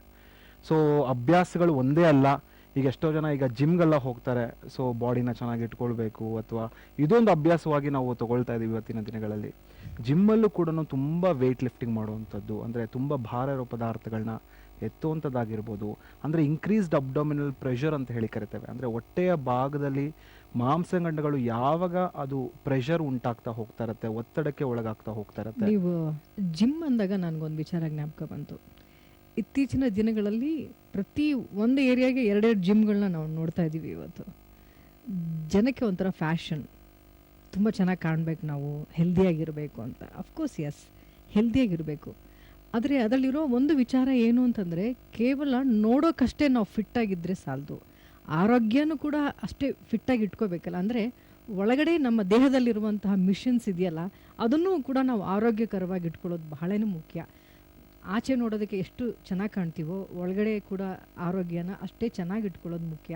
ಡಾಕ್ಟ್ರ್ ಆಗಲೇ ನೀವು ಹೇಳಿದಾಗೆ ಜಿಮ್ಮಿಂದ ವೆಯ್ಟ್ ಲಿಫ್ಟಿಂಗ್ ಆಗಿರಲಿ ಅಥವಾ ಅದನ್ನೆಲ್ಲ ಬಾಡಿ ಶೇಪ್ ಕೊಡುತ್ತೆ, ಆದರೆ ಅದು ಎಷ್ಟು ಆರೋಗ್ಯಕ್ಕೆ ಸಹಾಯ ಮಾಡುತ್ತೆ ಅಂತ ಗೊತ್ತಿಲ್ಲ. You need to carry on. ಖಂಡಿತ. ಸೊ ಜಿಮ್ಮಲ್ಲಿ ಏನು ಮಾಡ್ತಾರೆ, ಪ್ರೋಟೀನ್ ಪೌಡರ್ಸ್ಗಳನ್ನ ತಗೊಳ್ಳುವಂಥದ್ದು. ಎಷ್ಟೋ ಸಮಸ್ಯೆಗಳು ಈ ಪ್ರೋಟೀನ್ ಪೌಡರ್ಸಿಂದ ಕೂಡ ನಮ್ಮ ಕಿಡ್ನಿ ಮೇಲೆ ಅಫೆಕ್ಟ್ ಆಗಿರುವಂಥ ಪೇಷಂಟ್ಗಳನ್ನ ನಾವು ನೋಡಿದ್ದೀವಿ.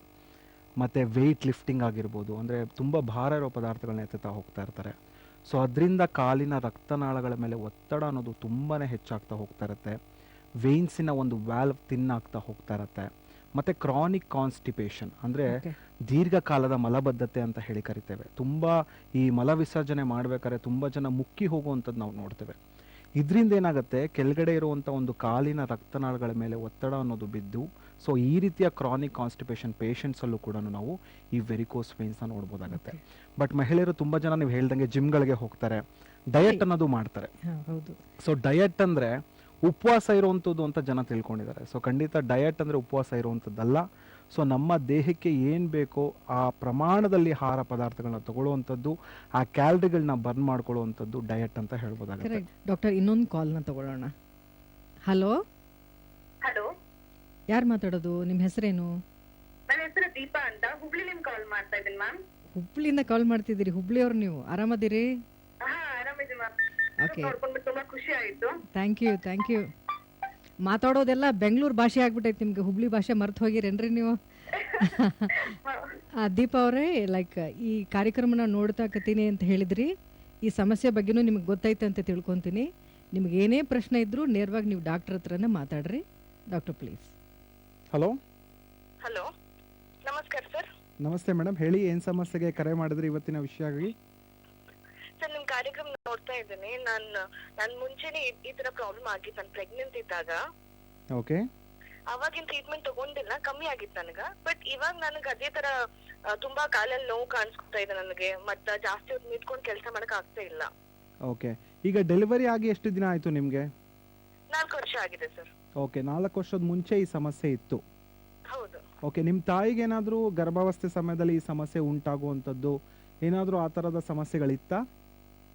ಹಾ ಸರ್, ಇತ್ತು ಸರ್ ಮುಂಚೆ. ಓಕೆ. ಸೊ ಪ್ರೆಗ್ನೆನ್ಸಿಲಿ ನಾವು ಫಿಸಿಯೋಲಾಜಿಕಲಿ ನಾವು ನೋಡ್ತೇವೆ, ಬಿಕಾಸ್ ಗರ್ಭಕೋಶದಲ್ಲಿ ಮಗು ಬೆಳೀತಾ ಇರುತ್ತೆ. ಸೊ ಅದರ ವೇಟು ಕಾಲಿನ ರಕ್ತನಾಳಗಳ ಮೇಲೆ ಬೀಳ್ಬೋದು. ಸೊ ಆ ಸಮಯದಲ್ಲಿ ಬ್ಲಡ್ ವಾಲ್ಯೂಮ್ ಅನ್ನೋದು ಹೆಚ್ಚಿರುತ್ತೆ ದೇಹದಲ್ಲಿ, ಮತ್ತು ಫಿಸಿಕಲ್ ಆ್ಯಕ್ಟಿವಿಟೀಸ್ ಕಡಿಮೆ ಇರೋದ್ರಿಂದ ಈ ರೀತಿಯ ಒಂದು ವೆರಿಕೋಸಿಟಿ ಬರುವಂಥ ಸಾಧ್ಯತೆಗಳು ಖಂಡಿತ ಇರುತ್ತೆ. ಬಟ್ ಒಂದು 30% ಹೆಣ್ಮಕ್ಳಲ್ಲಿ ಏನಾಗುತ್ತೆ, ಆಫ್ಟರ್ ಡೆಲಿವರಿ ಇದು ತಾನಾಗೆ ಗ್ರ್ಯಾಜುಯಲ್ ಆಗಿ ಇಂಪ್ರೂವ್ಮೆಂಟ್ ಆಗುತ್ತೆ. ಬಟ್ ನಿಮ್ಮ ಕೇಸಲ್ಲಿ ಅದು ಕ್ಯಾರಿ ಓವರ್ ಆಗಿದೆ. ಬಟ್ ಯಾವುದೇ ರೀತಿ ಆತಂಕ ಆಗಲಿ ಭಯ ಆಗಲಿ ಪಡುವಂಥದ್ದು ಬೇಡ. ಸೊ ನಿಮ್ಮ ಮನೆಗೆ ಯಾವುದು ನಮ್ಮ ಹೋಮಿಯೋಪತಿ ಶಾಖೆ ಹತ್ತದ ಬ್ರಾಂಚ್ ಆಗುತ್ತೆ, ಬಂದು ಭೇಟಿಯಾಗಿ ಒಂದ್ಸರಿ ನಿಮ್ಮಲ್ಲಿ ಒಂದು ಡಾಪ್ಲರ್ ಸ್ಕ್ಯಾನ್ ಅನ್ನೋದು ನಾವು ಮಾಡ್ತೇವೆ. ಸೊ ಡಾಪ್ಲರ್ ಸ್ಕ್ಯಾನಲ್ಲಿ ನಮಗೆ ಗೊತ್ತಾಗುತ್ತೆ ಸೊ ಆ ವೆರಿಕೋಸ್ ವೈನ್ಸು ನಿಮ್ಮಲ್ಲಿ ಎಷ್ಟರ ಮಟ್ಟಿಗೆ ತೊಂದರೆ ಕೊಡ್ತಿದೆ, ಸೊ ಇದಕ್ಕೆ ಔಷಧಿಯ ಅವಶ್ಯಕತೆ ಇದೆಯಾ ಅಥವಾ ಮನೆಯಲ್ಲೇ ಮ್ಯಾನೇಜ್ಮೆಂಟ್ ಮೂಲಕ ನೀವು ಸರಿಪಡಿಸ್ಕೊಳ್ಬೋದಾ. ದಯವಿಟ್ಟು ನಾನು ಏನೇನು ಹೇಳಿದೆ ಅದು ಮನೇಲಿ ಮಾಡ್ತಾ ಬನ್ನಿ. ಸೊ ತದನಂತರ ಕೂಡ ನಿಮಗೆ ನೋವು ಆ ಊತ ಕಡಿಮೆ ಆಗಿಲ್ಲ ಅಂತ ಹೇಳಿದ್ರೆ ನಮ್ಮ ಹೋಮಿಯೋಪತಿಯ ನುರಿತ ವೈದ್ಯರು ಯಾವತ್ತೂ ನಿಮ್ಮ ಸಹಾಯಕ್ಕೆ ಇರ್ತಾರಮ್ಮ.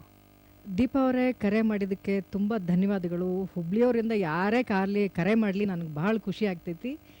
ಈ ಕಾರ್ಯಕ್ರಮಕ್ಕೆ ನೀವು ಕರೆ ಮಾಡಿ ಡಾಕ್ಟರ್ ಹತ್ರ ಎಲ್ಲ ಪ್ರಶ್ನೆಗಳು ಕೇಳಿ ಈ ಸಮಸ್ಯೆಗಳು ಬೇಗ ನಿಮಗೆ ವಾಸಿ ಆಗಲಿ ಅಂತ ನಾನು ಕೂಡ ಆಶಿಸ್ತೀನಿ ರೀ. ಧನ್ಯವಾದಗಳು ಕಾಲ್ ಮಾಡಿದ್ದಕ್ಕೆ. ನಮ್ಮ ಹೋಮಿಯೋಪತಿಯಿಂದ ಈ ವೀಕ್ಷಕರಿಗೆ ಒಂದು ವಿಚಾರ ತಿಳಿಸಿ, ಈ ಕಾಯಿಲೆಯಲ್ಲಿ ಎಷ್ಟು ಸ್ಟೇಜಸ್ಗಳಿರುತ್ತೆ ಅಂತ, ಎಷ್ಟು ಹಂತಗಳಿದ್ದಾವೆ ಅಂತ, ಯಾವ ಹಂತ ಇದು ಡೇಂಜರಸ್ ಅಂತ? ಖಂಡಿತ ಭಾಳ ಒಳ್ಳೆ ಪ್ರಶ್ನೆ ಕೇಳಿದರೆ. ಬಿಕಾಸ್ ಎಲ್ಲ ಕಾಯಿಲೆಗಳಿಗೂ ಅದರೇ ಆದ ಹಂತಗಳನ್ನೋದು ನಾವು ನೋಡ್ತಾ ಬರ್ಬೋದು. ಫಾರ್ ಎಕ್ಸಾಂಪಲ್ ಈ ಕ್ಯಾನ್ಸರಲ್ಲಿ ನಾವು ಏನು ಹೇಳ್ತೇವೆ 4 ಸ್ಟೇಜಸ್ ಇರುತ್ತೆ, ಅದರಲ್ಲಿ ಮಾತ್ರ ಕೇಳಿದೀವಿ ನಾವು. ಓಕೆ, ಈ ಕಾಯಿಲೆಗಳಿಗೂ ಕೂಡ ಹಂತಗಳಂತ ಇರುತ್ತೆ. ಯಾಕಂದರೆ ಇದೊಂದು ಗ್ರ್ಯಾಜುವಲ್ ಆನ್ಸೆಟ್ ಆಫ್ ಕಂಡೀಷನ್.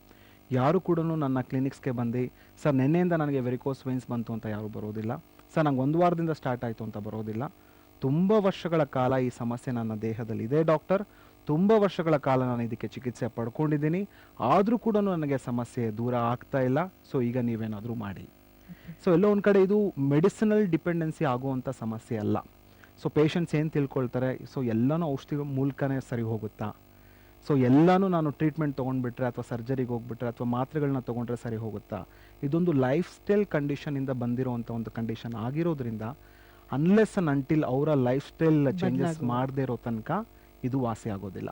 ನೀವು ಸ್ಟೇಜಸ್ ಬಗ್ಗೆ ಕೇಳಿದ್ರಿ.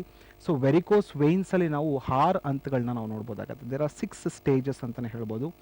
ಮೊದಲನೇ ಸ್ಟೇಜಸಲ್ಲಿ ನಾವು ಏನೇನು ಲಕ್ಷಣಗಳನ್ನ ನೋಡ್ತೇವೆ ಅಂತ ಹೇಳಿದ್ರೆ ಈ ಸ್ಪೈಡರ್ ವೈನ್ಸ್ ಲಕ್ಷಣಗಳನ್ನ ನಾವು ನೋಡ್ಬೋದು. ನಾನು ಹೇಳಿದೆ ಜೇಡ ಹೇಗೆ ಕಟ್ಟುತ್ತೆ ಆ ರೀತಿ ನಮ್ಮ ಕಾಲಿನ ರಕ್ತನಾಳಗಳು ಎಕ್ಸ್ಪೆಷಲಿ ಸೂಪರ್ಫಿಷಿಯಲ್ ವೈನ್ಸು ನಮ್ಮ ಕಾಲ ಮೇಲೆ ಕಾಣುತ್ತೆ. ಆ ಸ್ಟೇಜಲ್ಲಿ ಸ್ವಲ್ಪ ಜನಕ್ಕೆ ನೋವು ಇರ್ಬೋದು, ಸ್ವಲ್ಪ ಜನಕ್ಕೆ ನೋವು ಇಲ್ದೇರೂ ಕೂಡ ಇರ್ಬೋದಾಗತ್ತೆ. ಇದು ಮೊದಲನೇ ಹಂತದ ಒಂದು ವೆರಿಕೋಸ್ ವೇನ್ಸ್ ಅಂತ ಹೇಳಿ ಕರಿಬೋದು.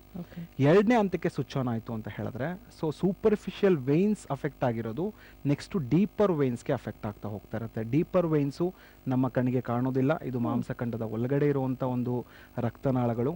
ಸೊ ಇದು ಯಾವಾಗ ಅಫೆಕ್ಟ್ ಆಗ್ತಾ ಹೋಗ್ತಾ ಇರುತ್ತೆ, ಅಲ್ಲಿನ ವ್ಯಾಲ್ವ್ಸ್ ಯಾವಾಗ ವೀಕ್ ಆಗ್ತಾ ಹೋಗ್ತಾ ಇರುತ್ತೆ, ಸೊ ಆಗ ರಕ್ತನಾಳಗಳು ತುಂಬ ಉಬ್ಬುವಿಕೆಗೆ ಕಾಣ್ಬರುವಂಥದ್ದು, ಟ್ವಿಸ್ಟ್ ಆಗಿರುತ್ತೆ, ಜಿಗ್ಜಾಗ್ ಪ್ಯಾಟರ್ನ್ ಇರ್ತಾ ಹೋಗ್ತಾ ಇರುತ್ತೆ. ನಾವೀಗ ವಿಜುವಲ್ಸಲ್ಲಿ ನೋಡ್ಬೋದು ಯಾವ ರೀತಿ ಆ ರಕ್ತನಾಳಗಳು ತುಂಬಾ ದಪ್ಪ ಆಗ್ತಾ ಹೋಗ್ತಾ ಇರುತ್ತೆ. ಸೊ ಪ್ಯಾಲ್ಪೇಟ್ ಮಾಡೋಕೆ ತುಂಬ ಸಾಫ್ಟ್ ಇರ್ತಾ ಹೋಗ್ತಾ ಇರುತ್ತೆ, ನೋಡೋದಕ್ಕೆ ಒಂದು ಭಯಂಕರವಾದ ಒಂದು ಫೀಲ್ ಆಗ್ತಾ ಹೋಗ್ತಾ ಇರುತ್ತೆ. ಸೊ ಇದು ಎರಡನೇ ಹಂತವಾದ ಒಂದು ಸ್ಟೇಜ್ ಅಂತಲೇ ಹೇಳ್ಬೋದಾಗತ್ತೆ. ಮೂರನೇ ಹಂತದಲ್ಲಿ ಏನಾಗುತ್ತೆ, ಆ ರಕ್ತನಾಳಗಳ ಉಬ್ಬುವಿಕೆಗೆ ಜೊತೆಗೆ ಕಾಲು ಊತ ಬರೋಕ್ಕೆ ಸ್ಟಾರ್ಟ್ ಆಗುತ್ತೆ. ಸೊ ಈ ಲಕ್ಷಣದಲ್ಲಿ ಏನಾಗುತ್ತೆ, ಸೊ ಈಗ ರಕ್ತನಾಳಗಳ ಶಕ್ತಿ ಕಡಿಮೆ ಆಗ್ತಾ ಹೋಗ್ತಾ ಇದೆ, ಹೃದಯದಿಂದ ರಕ್ತ ಕಾಲಿಗೆ ಹೋಗಿದೆ ಬಟ್ ಕಾಲಿಂದ ಹೃದಯಕ್ಕೆ ಬರ್ತಾ ಇಲ್ಲ. ಸೊ ಕಾಲಲ್ಲೇ ತುಂಬ ದಿವಸ ರಕ್ತನಾಳಗಳಲ್ಲಿ ರಕ್ತ ಉಳ್ಕೊಳ್ತಾ ಇದೆ. So that is a bad blood, ಅಂದರೆ ಯಾವುದೇ ರೀತಿ ಅದು ಡಿಆಕ್ಸಿಜನೇಟೆಡ್ ಬ್ಲಡ್ ಅಂತ ಹೇಳ್ತೀವಿ ಅಥವಾ ಅಶುದ್ಧ ರಕ್ತ ಅಂತ ಹೇಳಿ ಕರಿತೇವೆ. ತುಂಬ ದಿವಸ ನಮ್ಮ ಕಾಲಲ್ಲಿ ಅಶುದ್ಧ ರಕ್ತ ಉಳ್ಕೊಳ್ತು ಅಂದರೆ ಈ ರೀತಿಯ ಕಾಲು ಊತ ಬರುವಂಥದ್ದು, ಪಿಟ್ಟಿಂಗ್ ಎಡಿಮಾ ಅಂತ ಹೇಳ್ತೀವಿ, ಪಾದದಲ್ಲಿ ಊತ ಕಂಡು ಬರುವಂಥದ್ದು ಅಥವಾ ಇಡೀ ಈ ಮಂಡಿಯ ಕೆಳಗಡೆ ಭಾಗದಲ್ಲಿ ಊತ ಕಂಡು ಬರುವಂಥದ್ದು, ರೆಡ್ನೆಸ್ ಕಾಣುವಂಥದ್ದು, ಮುಟ್ಟಿದಾಗ ತುಂಬ ಹೀಟ್ ಇರುತ್ತೆ, ಟೆಂಪ್ರೇಚರ್ ವೇರಿಯೇಷನ್ಸ್ನ ನಾವು ನೋಡ್ತಾ ಹೋಗ್ಬೋದಾಗತ್ತೆ. ಇದು ನಾವು 4ನೇ ಅಂತ ನಾವು ಹೇಳ್ಬೋದಾಗತ್ತೆ. ಸೊ ಈ 5ನೇ ಹಂತ 6ನೇ ಹಂತದಲ್ಲಿ ಏನಾಗುತ್ತೆ, ಸೊ ಈ ವೆರಿಕೋಸ್ ಅಲ್ಸರ್ ಈಗ ಯಾವಾಗ ಇದು ಕಾಲು ಊತ ಬರೋಕ್ಕೆ ಸ್ಟಾರ್ಟ್ ಆಗುತ್ತೆ, ನೆಕ್ಸ್ಟು ಕಾಲು ರಕ್ತನಾಳಗಳಲ್ಲಿ ಯಾವಾಗ ರಕ್ತ ಉಳ್ಕೊಳ್ಳುತ್ತೆ ಆ ಭಾಗದ ಚರ್ಮ ಕೂಡ ಕಪ್ಪಾಗಕ್ಕೆ ಸ್ಟಾರ್ಟ್ ಆಗುತ್ತೆ.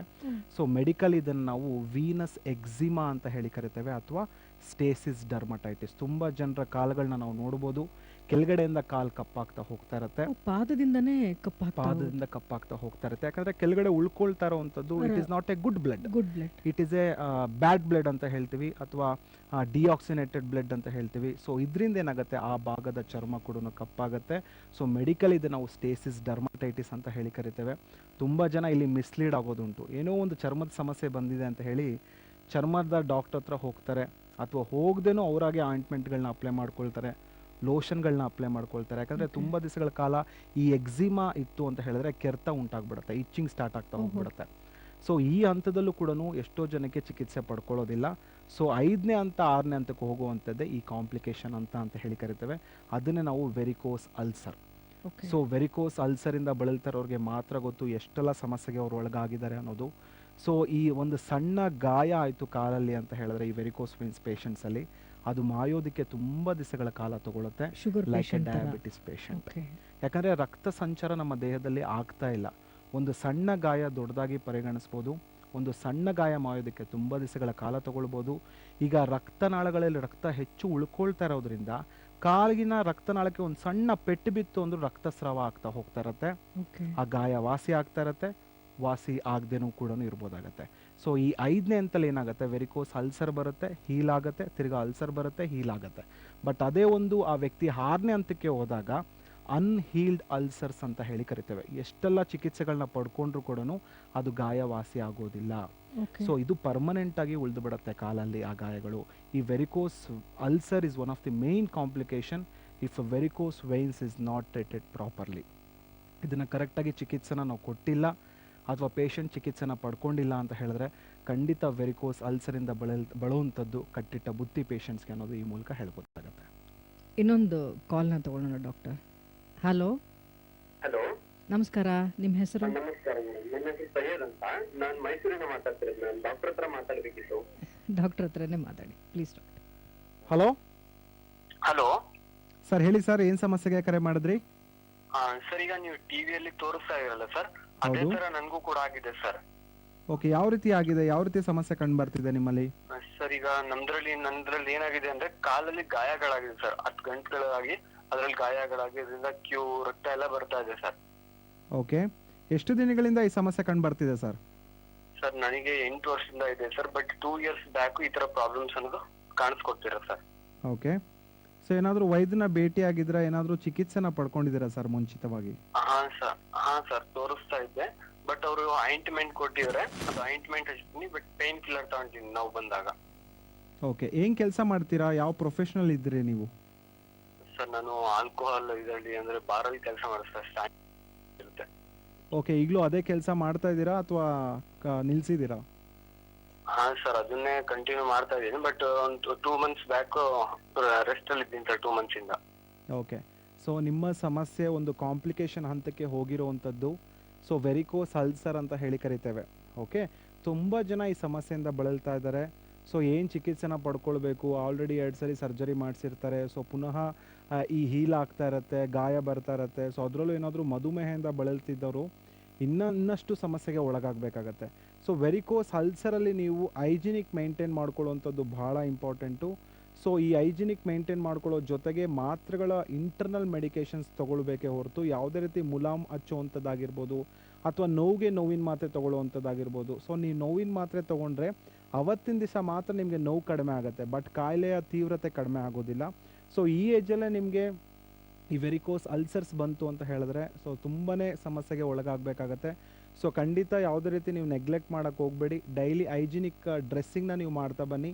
ಸೊ ನಿಮಗಿಂತ ಸಮಸ್ಯೆ ಹೆಚ್ಚಿರೋರು ನಮ್ಮ ಹೋಮಿಯೋಪತಿಲಿ ಚಿಕಿತ್ಸೆನ ಪಡ್ಕೊಂಡು ಸೊ ಅವ್ರಿಗೆ ಹೆಲ್ಪ್ ಆಗ್ತಾ ಬರ್ತಾ ಇದೆ. ಒಂದ್ಸರಿ ನಾನು ಕಣ್ಣಾರೆ ನೋಡಬೇಕಾಗತ್ತೆ ಯಾವ ರೀತಿ ಅಲ್ಸರ್ಸು ನಿಮಗೆ ಆಗ್ತಾ ಇದೆ ಅನ್ನೋದು. ಬಿಕಾಸ್ ಫೋನಲ್ಲಿ ಹೇಳೋದು ತುಂಬ ಕಷ್ಟ ಆಗುತ್ತೆ ಸರ್. ಬಿಕಾಸ್ ಅಲ್ಸರ್ ಸ್ಟೇಜಸ್ಸಲ್ಲಿ ಯಾವ್ಯಾವ ರೀತಿಯ ಪೇಷಂಟ್ಸ್ಗಳು ಬರ್ತಾರೆ ನಾವು ಕಣ್ಣಾರೆ ನೋಡಿದ್ದೀವಿ. ಸೊ ಆ ರೋಗ ಎಷ್ಟರ ಮಟ್ಟಿಗೆ ನಿಮ್ಗೆ ಇಂಪ್ಯಾಕ್ಟ್ ಆಗಿದೆ ಅಂತ ತಿಳ್ಕೊಂಡು ಚಿಕಿತ್ಸೆನ ಪಡ್ಕೊಳ್ಳುವಂಥದ್ದು ಇಂಪಾರ್ಟೆಂಟು.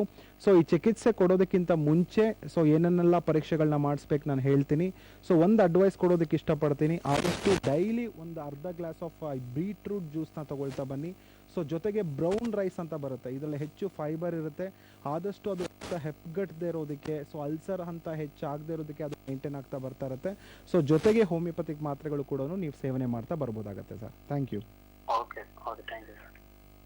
ಸೈಯದ್ ಅವರೇ, ಕರೆ ಮಾಡಿದ್ದಕ್ಕೆ ಧನ್ಯವಾದಗಳು.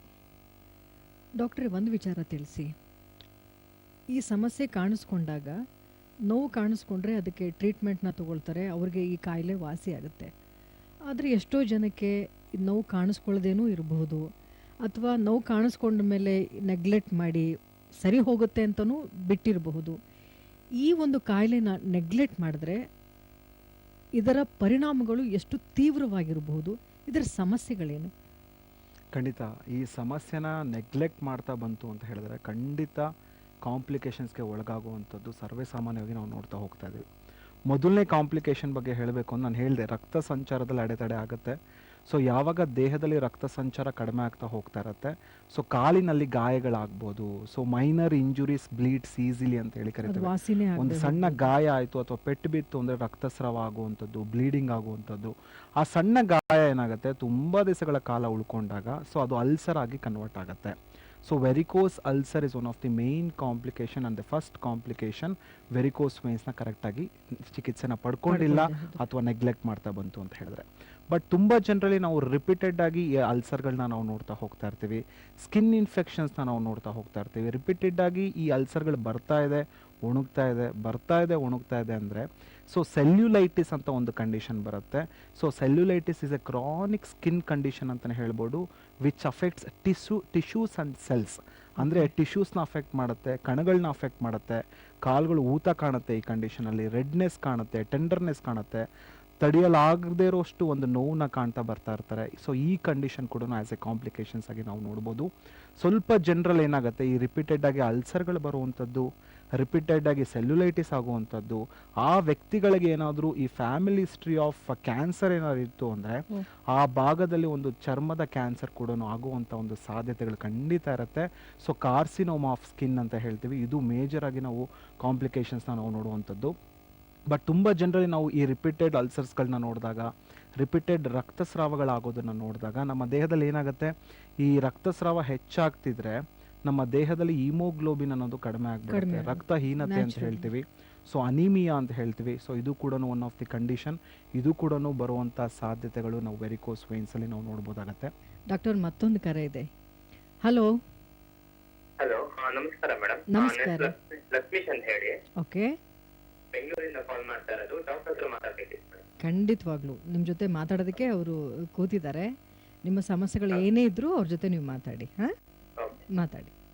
ಹಲೋ, ಹಲೋ, ನಮಸ್ತೆ ಲಕ್ಷ್ಮೀಶ್ ಅವರೇ.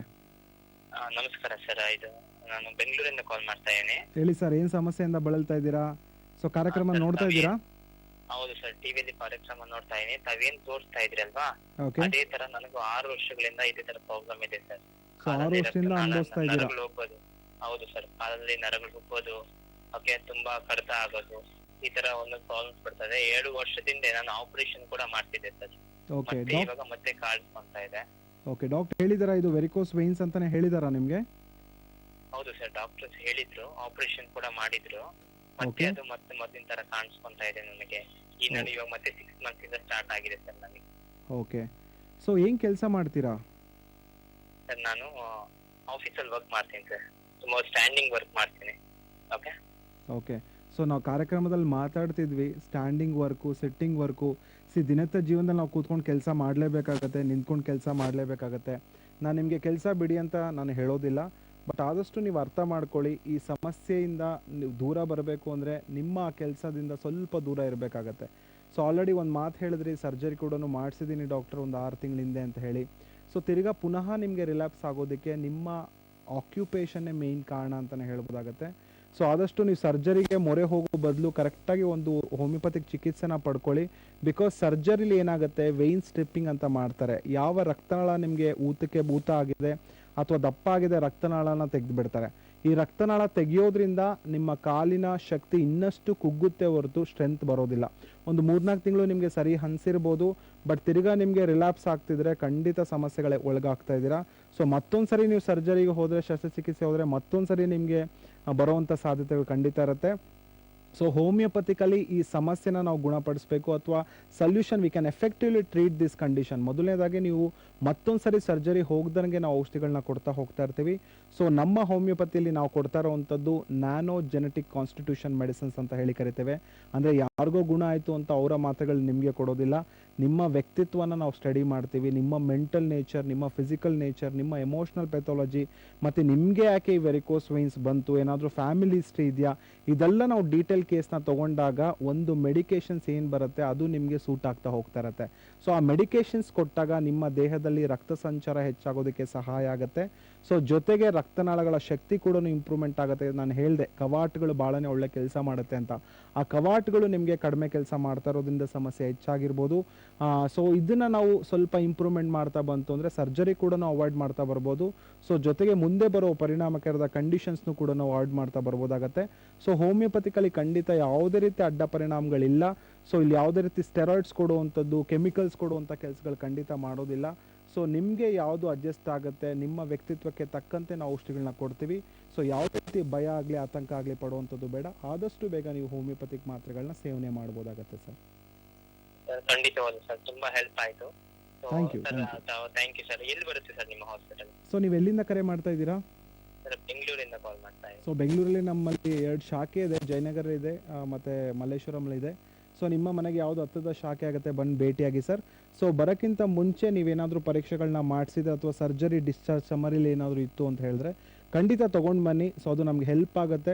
ಸೊ ಏನಾದರೂ ತುಂಬ ದಿವಸಗಳ ಕಾಲ ಆಗಿದ್ರೆ ಮತ್ತೊಂದು ಸರಿ ಡಾಪ್ಲರ್ ಸ್ಕ್ಯಾನ್ನ ಮಾಡಿಸೋಣ, ಈಗಿನ ಸ್ಟೇಜ್ ಯಾವ ರೀತಿ ಇದೆ ಅಂತ ತಿಳ್ಕೊಂಡು ಅದರ ತಕ್ಕಂತೆ ಚಿಕಿತ್ಸೆನ ನೀವು ಪಡ್ಕೊಳ್ಬೋದಾಗತ್ತೆ ಸರ್. ಥ್ಯಾಂಕ್ ಯು ಕರೆ ಮಾಡಿದ್ದಕ್ಕೆ. ಖಂಡಿತವಾಗ್ಲೂ ಬರ್ತೀನಿ ಸರ್, ಬಂದು ಭೇಟಿ ಆಗ್ತೀನಿ ಸರ್. Thank you. ಲಕ್ಷ್ಮೀಶ್ ಅವರೇ, ಕರೆ ಮಾಡಿದ್ದಕ್ಕೆ ಧನ್ಯವಾದಗಳು. ಕೊನೆಯದಾಗಿ ಬಟ್ ಮುಖ್ಯವಾಗಿ ನಾವು ನೋಡುವಂಥದ್ದು DVT. ಸೊ DVT ಅಂತ ಹೇಳಿದ್ರೆ ಡೀಪ್ ವೆಯ್ನ್ ಥ್ರೋಂಬೋಸಿಸ್ ಅಂತ ಹೇಳಿ ಕರಿತೇವೆ.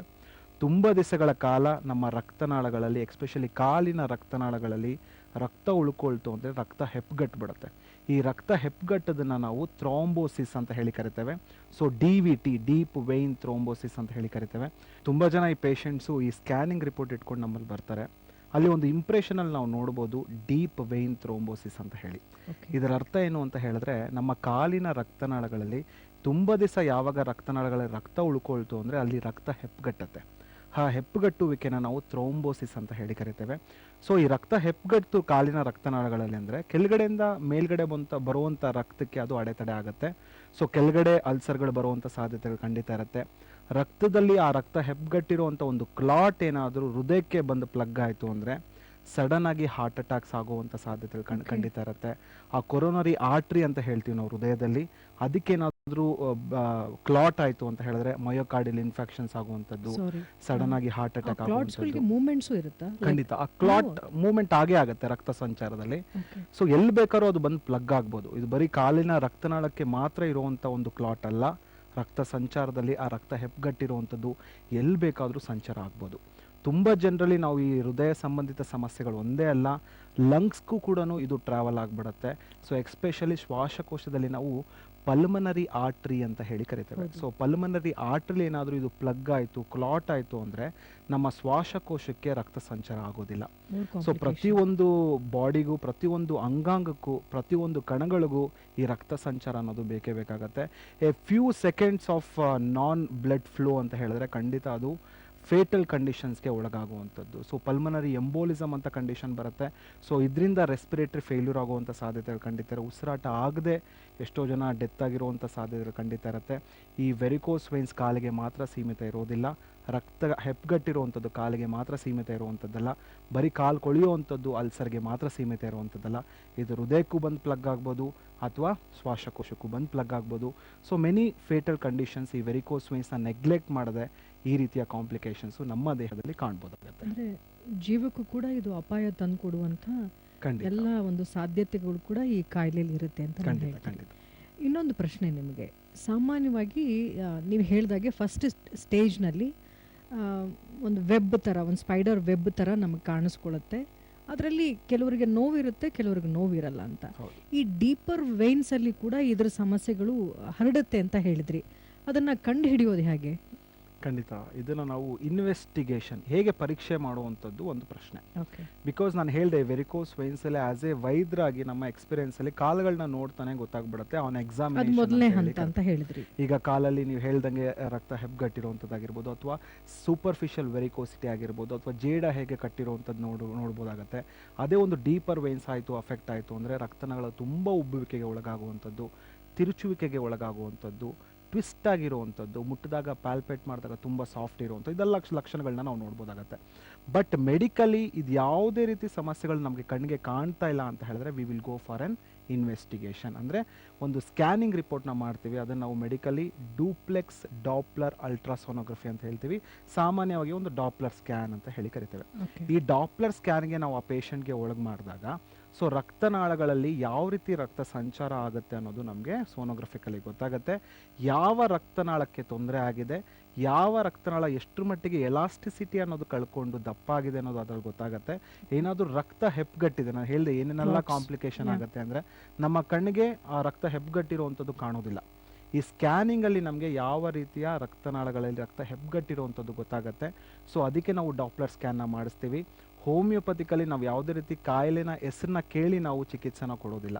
ಆ ಕಾಯಿಲೆ ಎಷ್ಟು ಮಟ್ಟಿಗೆ ಆ ವ್ಯಕ್ತಿಗೆ ತೊಂದರೆ ಕೊಡ್ತಿದೆ, ಯಾವ ಹಂತದಲ್ಲಿದ್ದಾನೆ, ಆ ತೊಂದರೆ ಬರೋದಕ್ಕೆ ಏನೆಲ್ಲ ಕಾರಣಗಳು, ಆ ವ್ಯಕ್ತಿತ್ವಕ್ಕೆ ಯಾಕೆ ಬರ್ತಿದೆ ಅಂತ ತಿಳ್ಕೊಂಡು ಔಷಧಿಗಳನ್ನ ಕೊಡ್ತಾ ಹೋಗ್ತಾ ಇರ್ತೀವಿ. So investigation is very important ಅಂತಲೇ ಹೇಳ್ಬೋದು. ಮತ್ತೊಂದು ನಾವು ಪರೀಕ್ಷೆಗೆ ಒಳಗೆ ಮಾಡಬೇಕು ಅಂದರೆ ವೀನೋಗ್ರಾಮ್ ಅಂತ ಒಂದು ಟೆಸ್ಟ್ ಬರುತ್ತೆ. ಓಹ್. ಸೊ ಈ ಟೆಸ್ಟಲ್ಲಿ ನಾವೇನು ಮಾಡ್ತೀವಿ, ಒಂದು ಸ್ಪೆಷಲ್ ಡೈನ ನಾವು ಕಾಲ್ಗೆ ಇಂಜೆಕ್ಟ್ ಮಾಡ್ತೀವಿ. ಸೊ ಇದು ಇಂಜೆಕ್ಟ್ ಮಾಡಿ ನಾವು ಕಾಲ್ನ ಎಕ್ಸ್ರೇನ ತೆಗಿತೀವಿ. ಆ ಕಾಲಿನ ಎಕ್ಸ್ರೇಲಿ ನಮ್ಗೆ ಏನು ಗೊತ್ತಾಗುತ್ತೆ, ಆ ವೇನ್ಸಿನ ಒಂದು ರಕ್ತ ಸಂಚಾರ ಯಾವ ರೀತಿ ಆಗ್ತಾ ಇದೆ, ಫ್ಲೋ ಸೊ ಯಾವ ಫ್ಲೋ, ಯಾವ ಬ್ಲಾಕೇಜ್ ಆಗ್ತಾ ಇದೆ ಅನ್ನೋದು ನಮಗೆ ಆ ವೀನೋಗ್ರಾಮ್ ಟೆಸ್ಟಲ್ಲಿ ಮಾಡ್ತೇವೆ. ಇದು ಯಾವುದೇ ರೀತಿ ಕಾಯಿಲೆ ಹಂತ ಹಂತ ನಾವು ಹೇಗೆ ಹೇಳ್ತೀವಿ, ಪರೀಕ್ಷೆಯಲ್ಲೂ ನಾವು ಹಂತಗಳನ್ನ ನಾವು ನೋಡ್ತಾ ಹೋಗ್ಬೋದಾಗತ್ತೆ. ಡೈರೆಕ್ಟಾಗಿ ಪೇಷಂಟ್ ಬಂದಿದ ತಕ್ಷಣ we will not right N MRI scan, we will not right an scanning report. First ಯಾವ ಹಂತದಲ್ಲಿದ್ದಾನೆ, ಮೈನರಲ್ಲಿ ಯಾವ ರೀತಿಯ ಇನ್ವೆಸ್ಟಿಗೇಷನ್ಸ್ ಮಾಡಿಸ್ಬೋದು, ಇನಿಷಿಯಲಿ ಯಾವ ರೀತಿ ಇನ್ವೆಸ್ಟಿಗೇಷನ್ಸ್ನ ಮಾಡಿಸ್ಬೋದು. ಸೊ ಅದರಲ್ಲಿ ಏನಾದರೂ ಕಾಯಿಲೆಯ ತೀವ್ರತೆ ನಮಗೆ ಗೊತ್ತಾಗಿಲ್ಲ ಅಂತ ಹೇಳಿದ್ರೆ then that person will go for a next stage of investigation. So ಕಾಯಿಲೆಯ ತೀವ್ರತೆ ಗೊತ್ತಾಗಬೇಕು ವೈದ್ಯರಿಗೆ ಅಂತ ಹೇಳಿದ್ರೆ ಪರೀಕ್ಷೆಗಳು ಭಾಳ ಇಂಪಾರ್ಟೆಂಟು. ಆ ಪರೀಕ್ಷೆಗಳ ಮೂಲಕ ನೋಡಿ ಯಾವ ರೀತಿಯ ಚಿಕಿತ್ಸೆನ ಕೊಡಬೇಕು, ಎಷ್ಟು ದಿನಗಳ ಕಾಲ ತಗೊಳ್ಬೇಕು ಅನ್ನೋದು ಆ್ಯಸ್ ಅ ವೈದ್ಯರಾಗಿ ನಾವು ಪೇಷಂಟ್ಗೆ ತಿಳಿಸ್ಕೊಡ್ತೇವೆ. ಫೈನ್. ಡಾಕ್ಟರ್, ಮತ್ತೊಂದು ಕರೆ ರೆಡಿ ಇದೆ, ನಾನು ಆ ಕರೆಯನ್ನು ತಗೊಳ್ತೀನಿ. ಹಲೋ ಹಲೋ ಹಲೋ ಮೇಡಮ್, ನಮಸ್ತೆ. ನಮಸ್ಕಾರ. ಏನು ನಿಮ್ಮ ಹೆಸರು? ಮೇಡಮ್ ನಮಸ್ತೆ, ನನ್ನ ಹೆಸರು ಪ್ರಶಾಂತ್ ಅಂತ, ಪ್ರಶಾಂತ್. ಅರಸೀಕೆರೆಯಿಂದ ಕಾಲ್ ಮಾಡಿರೋದು. ಎಲ್ಲಿಂದ? ಅರಸೀಕೆರೆಯಿಂದ. ಅರಸೀಕೆರೆಯಿಂದ. ಹೇಳಿ ಪ್ರಶಾಂತ್ ಅವರೇ, ನಿಮ್ಮ ಈ ಕಾರ್ಯಕ್ರಮನ ನೋಡ್ತಾ ಇದ್ದೀರಲ್ವಾ? ಹೌದು ಮೇಡಮ್, ಅದಕ್ಕೆ ಕಾಲ್ ಮಾಡಿರೋದು. ಡಾಕ್ಟರ್ ಹತ್ರ ಮಾತಾಡ್ಬೇಕಿತ್ತು. ಮಾತಾಡಿ, ನಿಮ್ಮ ಸಮಸ್ಯೆಗಳಿಗೆ ಏನೇ ಇದ್ರೂ ಪ್ರಶ್ನೆ ಕೇಳಿ, ಅದರ ನಾವು ಉತ್ತರನೂ ಪಡ್ಕೊಳ್ಳಿ. Doctor okay please. Madam. Hello hello hello, ಹೇಳಿ ಸರ್, ಏನು ಸಮಸ್ಯೆ? ನಮಸ್ತೆ ನಮಸ್ತೆ. ಸರ್, ಎಷ್ಟು ಈಗ ತಾನೇ ತಮ್ಮ ಟಿವಿ ಕಾರ್ಯಕ್ರಮ ನೋಡಿದೆ. ಓಕೆ ಇದೇ ತರಾನೇ ನನ್ನ ಕಾಲಿನಲ್ಲೂ ಸಹ ನರಗಳು ಊದ್ಕೊಂಡಿದೆ. ಓಕೆ ಮತ್ತೆ ನಾನು ಏನೋ ಕೆಲಸ ಮಾಡ್ಬೇಕಾದ್ರೆ, ನಡಿಬೇಕಾದ್ರೆ ಅದೇ ತರ ರಕ್ತನಾಳಗಳಲ್ಲಿ ಇವಾಗ ನರಗಳಲ್ಲಿ ಏನಾಗುತ್ತೆ ಅಂದ್ರೆ ಭಾರ ಅನ್ನಿಸ್ತಾ ಇದೆ. ಓಕೆ ಇದರಿಂದ ಇದು 3 ವರ್ಷದಿಂದ ಈ ತರ ಸಮಸ್ಯೆ ಇದೆ ನನಗೆ. ಓಕೆ ತುಂಬಾ ಊತ ಬರೋದು, ನೋವು ಕಾಣಿಸ್ಕೊಳ್ತಿದೆ. ಹ್ಞೂ ಇದ್ರ ಜೊತೆಗೆ ನನಗೆ ಸಕ್ಕರೆ ಕಾಯಿಲೆ ಸಹ ಇದೆ 8 ವರ್ಷದಿಂದ. ಹ್ಞೂ ಅದಕ್ಕೆ ಟ್ರೀಟ್ಮೆಂಟ್ ಸಹ ತಗೊಳ್ತಾ ಇದ್ದೀನಿ. ಓಕೆ. ಈಗ ರೀಸೆಂಟಾಗಿ ಶುಗರ್ ಲೆವೆಲ್ ಎಷ್ಟಿದೆ ಸರ್ ನಿಮ್ಮಲ್ಲಿ? ಶುಗರ್ ಲೆವೆಲ್ ಊಟಕ್ಕಿಂತ ಮುಂಚೆ 140 ಇದೆ, ಊಟ ಹ್ಮ್. ಆದ್ಮೇಲೆ 180 ಇದೆ. ಓಕೆ, ಸ್ವಲ್ಪ ಮಟ್ಟಿಗೆ ಜಾಸ್ತಿ ಇದೆ. ಓಕೆ. ಓಕೆ, ಕಾಲು ನೋವಿನ ಜೊತೆಗೆ ಬೇರೆ ಏನೇನು ಲಕ್ಷಣಗಳಿದೆ ಸರ್ ನಿಮಗೆ? ಈ ನಡುವೆ ಸ್ವಲ್ಪ ನಡಿಬೇಕಾದ್ರೆ ಏನಾಗುತ್ತೆ, ನರಗಳು ಎಳೆಯೋ ತರ ಆಗುತ್ತೆ. ಓಕೆ ಅದ್ರ ಜೊತೆಗೆ ನಡಿಬೇಕಾದ್ರೆ ಕಾಲ್ ಭಾರ ಅನ್ಸೋಂಥದ್ದು, ಓಕೆ, ಈ ತರ ಸಮಸ್ಯೆಗೆ ಒಳಗಾಗ್ತಿದೆ. ಸರಿ ಸರ್, ನಿಮ್ಮ ಸಮಸ್ಯೆ ಖಂಡಿತ ನಂಗೆ ಅರ್ಥ ಆಯಿತು. ನಿಮ್ಮಲ್ಲಿ ನಾನು ಹೇಳುವಂಥದ್ದು 2 ಸಮಸ್ಯೆ ಇರುವಂಥದ್ದು. ಮೊದಲನೇದಾಗಿ ವೆರಿಕೋಸ್ ವೇನ್ಸ್ ಅಂತ ಹೇಳ್ತೀವಿ. ಸೊ ಕಾಲು ಭಾರ ಯಾಕೆ ಆಗುತ್ತೆ ಅಂತ ಹೇಳಿದ್ರೆ ಮಲಿನ ರಕ್ತ ತುಂಬ ದಿವಸ ನಿಮ್ಮ ಕಾಲಲ್ಲಿ ಉಳ್ಕೊಳ್ತಾ ಇದೆ. ಸೊ ಜೊತೆಗೆ ಮಧುಮೇಹದಿಂದ ಬಳಲ್ತಾ ಇದ್ದೀರಾ, ಸೊ ಮಾತ್ರೆಗಳನ್ನ ಸೇವನೆ ಮಾಡ್ತಾ ಇದ್ದೀರಾ. ಸೊ ಈ ಮಧುಮೇಹದ ಜೊತೆಗೆ ಈ ವೆರಿಕೋಸ್ ವೇನ್ಸ್ ಆ್ಯಡ್ ಆಯಿತು ಅಂದರೆ ಮತ್ತಷ್ಟು ನಿಮ್ಮ ಕಾಲುಗಳ ರಕ್ಷಣೆ ನೀವು ಮಾಡ್ಕೊಳ್ಬೇಕಾಗತ್ತೆ. ನೆವರ್ ವಾಕ್ ಇನ್ ಬೇರ್ ಫುಟ್ಸ್ ಅಂತ ಹೇಳ್ತೀವಿ. ಖಂಡಿತ ನಿಮ್ಮ ಕಾಲುಗಳ ರಕ್ಷಣೆ ಮಾಡ್ತಾ ಬನ್ನಿ, ಬಿಕಾಸ್ ದೇಹದಲ್ಲಿ ರಕ್ತ ಸಂಚಾರ ಕಡಿಮೆ ಆಗ್ತಾ ಇರುತ್ತೆ. ಸೊ ಡಯಾಬಿಟಿಕ್ ಲೆವೆಲ್ನ ನಾರ್ಮಲ್ ಇಟ್ಕೊಳ್ಳೋದು ಭಾಳ ಇಂಪಾರ್ಟೆಂಟ್ ಆಗುತ್ತೆ. ಪ್ರಶಾಂತ್ ಅವರೇ, ಕರೆ ಮಾಡಿದ್ದಕ್ಕೆ ಧನ್ಯವಾದಗಳು. ಡಾಕ್ಟರ್ ಮಂಜುನಾಥ್ ಅವರೇ, ಈ ಕಾಯಿಲೆ ಬಗ್ಗೆ ಹಲವಾರು ವಿಚಾರಗಳನ್ನು ತಿಳಿಸಿದ್ರಿ. ಹಾಗೆ ಈ ಕಾಯಿಲೆಗೆ ಚಿಕಿತ್ಸೆ ಬಗ್ಗೆ ಸ್ವಲ್ಪ ಜನಕ್ಕೆ ಹೇಳಿ. ಟ್ರೀಟ್ಮೆಂಟ್ಸ್ಗಳು ಹೇಗಿರ್ತವೆ ಅಂತ, ಅಂದರೆ ಇದು ಸರ್ಜರಿ ಮೂಲಕನೇ ಸರಿ ಹೋಗುತ್ತಾ, ಮಾತ್ರೆಗಳ ಮೂಲಕನೇ ಸರಿ ಹೋಗುತ್ತಾ, ಇದ್ರ ಬಗ್ಗೆ ಒಂದು ಸ್ವಲ್ಪ ವೀಕ್ಷಕರಿಗೆ ವಿವರವಾಗಿ ಹೇಳಿ. ಖಂಡಿತ. ಪ್ರತಿಯೊಬ್ಬರು ಜನಕ್ಕೂ ಅವರ ಕಾಯಿಲೆಗಳನ್ನ 100% ವಾಸಿ ಮಾಡ್ಕೊಳ್ಬೇಕು ಅನ್ನೋ ಆಸೆ ಖಂಡಿತ ಇರುತ್ತೆ. ಸೊ ಅದರಲ್ಲೂ ಆದಷ್ಟು ಬೇಗ ವಾಸಿ ಮಾಡ್ಕೊಳ್ಬೇಕು ಅನ್ನೋ ಮತ್ತೊಂದು ಆಸೆ ಇರುತ್ತೆ. ಸೊ ಟ್ರೀಟ್ಮೆಂಟ್ ಬಗ್ಗೆ ನಾವು ಹೇಳಬೇಕು ಅಂತ ಹೇಳಿದ್ರೆ ಇಲ್ಲಿ ನಾವು 2 ಥರದ ವೇ ಆಫ್ ಟ್ರೀಟ್ಮೆಂಟ್ನ ನಾವು ನೋಡ್ಬೋದಾಗತ್ತೆ. ಮೊದಲನೇದು ಮೆಡಿಕಲ್ ವೇ ಆಫ್ ಟ್ರೀಟ್ಮೆಂಟ್ ಅಂತ ಹೇಳ್ತೀವಿ, ಇನ್ನೊಂದು ನೀವು ಹೇಳ್ದಂಗೆ ಸರ್ಜಿಕಲ್ ವೇ ಆಫ್ ಟ್ರೀಟ್ಮೆಂಟ್ ಅಂತ Okay. ಹೇಳ್ತೀವಿ. ಎಷ್ಟೋ ಜನ ಮಾತ್ರೆಗಳು, ಎಷ್ಟೋ ಕಾಯಿಲೆಗಳು ಮಾತ್ರೆಯಿಂದನೇ ವಾಸಿ ಆಗೋದನ್ನು ಪೇಷಂಟ್ಸ್ ಏನು ಮಾಡ್ತಾರೆ, they will go for A surgery. ಯಾಕಂದರೆ ಸಡನ್ ರಿಲೀಫ್ ಸಿಗುತ್ತೆ, ನನಗೆ ತಕ್ಷಣ ನಾನು ಎದ್ದು ಓಡಾಡ್ಬೋದು ಅನ್ನೋದು. ಬಟ್ ಇದು ತಪ್ಪು ಕಲ್ಪನೆ ಅಂತಲೇ ಹೇಳ್ಬೋದಾಗತ್ತೆ. But medically way of treatment ಮಾತ್ರೆಗಳ ಮೂಲಕನೇ ಸರಿಪಡಿಸೋದನ್ನು ಮಾತ್ರೆಗಳ ಮೂಲಕನೇ ಸರಿಪಡಿಸ್ಬೇಕಾಗತ್ತೆ. ಸೊ ಹೋಮಿಯೋಪತಿಕಲಿ ನಾವು ನೋಡುವಂಥದ್ದು advanced nano genetic constitution medicines ಅಂತ ಹೇಳಿ ಕರಿತೇವೆ. ನಮ್ಮ ಹೋಮಿಯೋಪತಿಲಿ ಕೊಡುವಂಥದ್ದು ನಾವು ನ್ಯಾನೋ ಜೆನೆಟಿಕ್ ಕಾನ್ಸ್ಟಿಟ್ಯೂಷನ್ ಮೆಡಿಸಿನ್ ಅಂತ ಹೇಳಿ ಕರಿತೇವೆ. ಅಂದರೆ ಆ ವ್ಯಕ್ತಿತ್ವಕ್ಕೆ ತಕ್ಕಂತೆ ಔಷಧಿಗಳನ್ನ ನಾವು ರೆಡಿ ಮಾಡಬೇಕಾಗತ್ತೆ. ಸೊ ಆ ವ್ಯಕ್ತಿತ್ವ ಅಂತ ಹೇಳಿದ್ರೆ ಅವರ ಮೆಂಟಲ್ ನೇಚರ್ ಆಗಿರ್ಬೋದು, ಫಿಸಿಕಲ್ ನೇಚರ್ ಆಗಿರ್ಬೋದು, ಎಮೋಷ್ನಲ್ ಪೆಥಾಲಜಿ ಆಗಿರ್ಬೋದು. Okay. ನೀವು ಹೋಮಿಯೋಪತಿಕ್ ಡಾಕ್ಟರ್ನ ನೋಡಿದ್ರೆ ತುಂಬ ಜನ ಹೇಳ್ತಾರೆ ತುಂಬ ಡೀಟೇಲ್ ಕೇಸ್ನ ತೊಗೋತಾರೆ ಡಾಕ್ಟರ್ ಅಂತ. ಯಾಕೆ ಡೀಟೇಲ್ ಕೇಸ್ಗಳನ್ನ ನಾವು ತೊಗೊಳ್ತೀವಿ ಅಂದರೆ ಪ್ರತಿಯೊಂದು ಮನುಷ್ಯ ಇಂಡಿವಿಜುವಲಿಟಿಯಾಗಿ ಇರ್ತಾನೆ. ಅಂದರೆ ಪ್ರತಿಯೊಂದು ವ್ಯಕ್ತಿಗೂ ಇನ್ನೊಂದು ವ್ಯಕ್ತಿ ವಿಭಿನ್ನ ಇದ್ದೇ ಇರ್ತಾನೆ. ಆ ಕಾಯಿಲೆಗಳ ಲಕ್ಷಣ ಒಂದೇ ಇದ್ದರೂ ಸಹ, ಆ ಕಾಯಿಲೆಗಳ ತೀವ್ರತೆ ಒಂದೇ ಇದ್ದರೂ ಸಹ, ಕಾಯಿಲೆ ಹಿಂದಿನ ಕಾರಣಗಳು ಒಂದೇ ಇದ್ದರೂ ಸಹ ವ್ಯಕ್ತಿತ್ವಕ್ಕೆ ತಕ್ಕಂತೆ ಆ ಕಾಯಿಲೆಗಳು ಮ್ಯಾಚ್ ಆಗ್ತಾ ಹೋಗ್ತಾ ಇರುತ್ತೆ. ಸೊ ಈ ಕಾಯಿಲೆಯ ವ್ಯಕ್ತಿತ್ವಕ್ಕೆ ತಕ್ಕಂತೆ ನಮ್ಮ ಮಾತ್ರೆಗಳು ಕೆಲಸ ಮಾಡಬೇಕಾಗತ್ತೆ.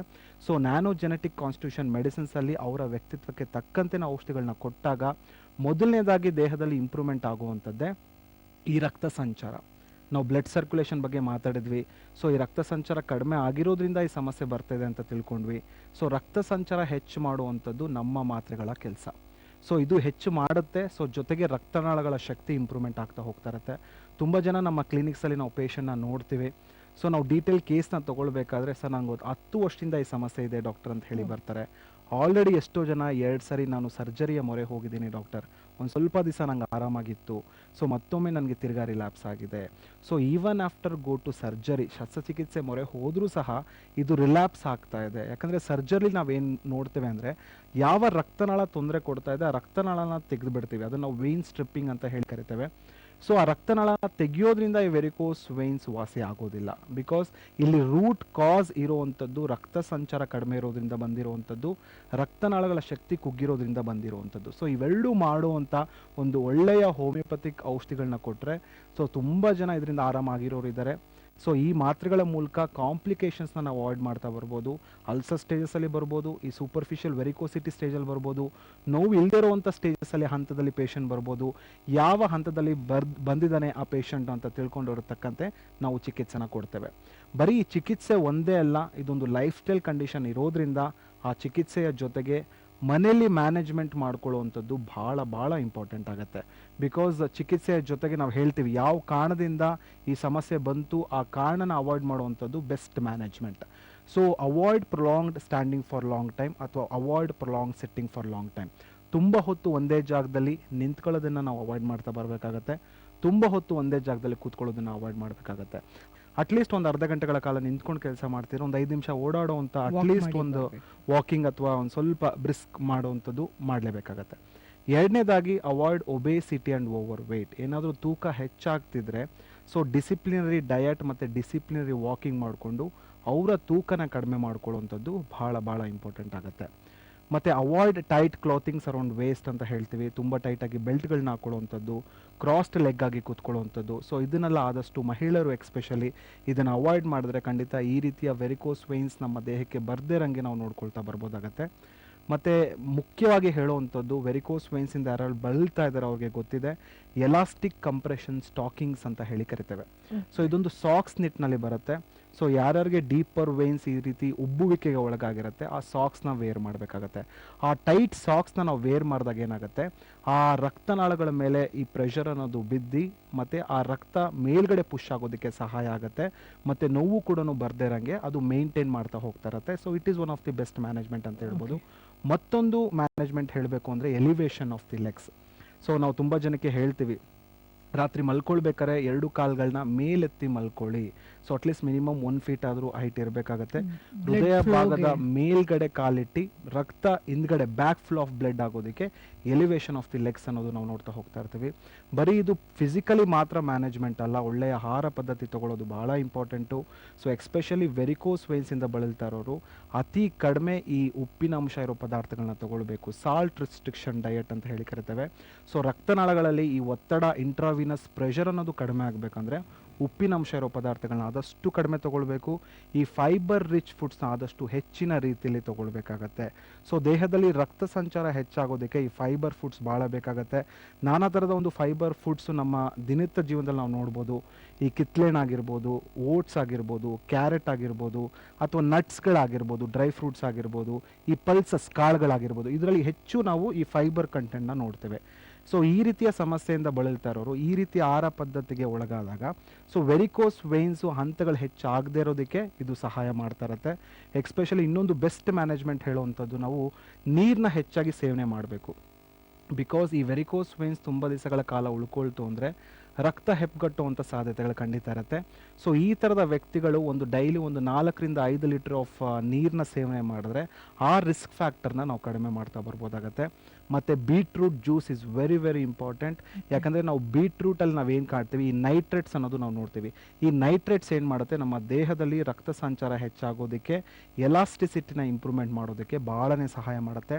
ಸೊ ಯಾರ್ಯಾರು ವೆರಿಕೋಸ್ ವೈನ್ಸಿಂದ ಬಳಲ್ತಾ ಇದ್ದಾರೆ, ಡೈಲಿ ಒಂದು ಅರ್ಧ ಗ್ಲಾಸ್ ಆಫ್ ಬೀಟ್ರೂಟ್ ಜ್ಯೂಸ್ನ ತೊಗೊಳ್ಳುವಂಥದ್ದು, ಫೈಬರ್ ರಿಚ್ ಫುಡ್ಸ್ನ ತೊಗೊಳ್ಳುವಂಥದ್ದು, ಈ ರೀತಿಯ ಒಂದು ಬೆಸ್ಟ್ ಮ್ಯಾನೇಜ್ಮೆಂಟ್ ಮಾಡಿದ್ರೆ ಖಂಡಿತ ಯಾವುದೇ ರೀತಿ ಸಮಸ್ಯೆ ಉಂಟಾಗೋದಿಲ್ಲ. ಸೊ ಸಮಸ್ಯೆಗಳು ಉಂಟಾಗ್ತಾ ಇದೆ, ಲಕ್ಷಣಗಳು ಕಂಡು ಬರ್ತಿದೆ ಅಂದರೆ ಖಂಡಿತ ಹೋಮಿಯೋಪತಿಕ್ ವೈದ್ಯನ ಭೇಟಿ ಆಗಬೇಕಾಗತ್ತೆ. ಎಕ್ಸ್ಪೆಷಲಿ ನಮ್ಮ ಹೋಮಿಯೋಪತಿಲಿ ನಾವು ಕೊಡುವಂಥದ್ದು, ನಾನು ಹೇಳಿದೆ ನ್ಯಾನೋ ಜೆನೆಟಿಕ್ ಕಾನ್ಸ್ಟಿಟ್ಯೂಷನ್ ಮೆಡಿಸಿನ್ಸ್ ಅಂತ ಹೇಳಿ. ಸೊ ಹೋಮಿಯೋಪತಿ ಅನ್ನೋದು ಒಂದು ನಿಯಮಿತ ಆಧಾರದ ಮೇಲೆ ನಿಂತಿರುವಂಥ ಒಂದು ವೈದ್ಯ ಪದ್ಧತಿ. ಅಂದರೆ ಫಂಡಮೆಂಟಲ್ ಪ್ರಿನ್ಸಿಪಲ್ಸ್ ಅನ್ನೋದು ಇಲ್ಲಿ ನೋಡ್ತೇವೆ. ಮೇಯ್ನಾಗಿ ನಾವು ಹೇಳುವಂಥದ್ದು ಸಿಂಗಲ್ ಮೆಡಿಸನ್ ಅಂತ ಹೇಳ್ತೀವಿ. ಅಂದರೆ ಒಂದು ಶಕ್ತಿಯುತವಾದ ಒಂದು ಔಷಧಿನ ನಾವು ಕೊಡ್ತೇವೆ, ಮಿನಿಮಮ್ ಡೋಸಲ್ಲಿ ಕೊಡ್ತೇವೆ. ಎರಡನೇದಾಗಿ ಅಂದರೆ ಅಲ್ಪ ಪ್ರಮಾಣದಲ್ಲಿ ಈ ನ್ಯಾನೋ ಪಾರ್ಟಿಕಲ್ಸಿಂದ ಒಂದು ಶಕ್ತಿಯುತವಾದ ಒಂದು ಮೆಡಿಸಿನಲ್ ಕಂಟೆಂಟ್ನ ತೊಗೊಂಡು ಆ ಔಷಧಿನ ತಯಾರು ಮಾಡಿರ್ತಾರೆ. ಡಾಕ್ಟರ್, ನನಗೆ ಯಾವುದೇ ಒಂದು ಕಾಯಿಲೆಗೆ ಹಲವಾರು ರೀತಿಯ ಚಿಕಿತ್ಸೆಗಳಿರ್ತವೆ. ಕೆಲವೊಂದು ಸರಿ ಮನೆ ಮದ್ದುಗಳು, ಇನ್ನು ಕೆಲವು ಸರಿ ನಮ್ಮ ಈ ಇಂಗ್ಲೀಷ್ ಮೆಡಿಷನ್ಸ್ ಅಂತ ಹೇಳ್ತೀವಿ. ಹೀಗೆ ಹಲವಾರು ಮೆಡಿಷನ್ಸ್ಗಳು ಸಿಗ್ತವೆ. ಈ ಎಲ್ಲ ಮೆಡಿಷನ್ಸ್ಗಳಿಗಿಂತ ನಮ್ಮ ಹೋಮಿಯೋಪತಿ ಎಷ್ಟು ಡಿಫ್ರೆಂಟ್ ಆಗಿದೆ, ಎಷ್ಟು ವಿಭಿನ್ನವಾಗಿ ಕೆಲಸ ಮಾಡುತ್ತೆ ಅನ್ನೋದನ್ನು ತಿಳಿಸ್ಕೊಟ್ರೆ it will be easy for that. ಖಂಡಿತ. So nowadays people are getting more awareness and trust about homeopathy.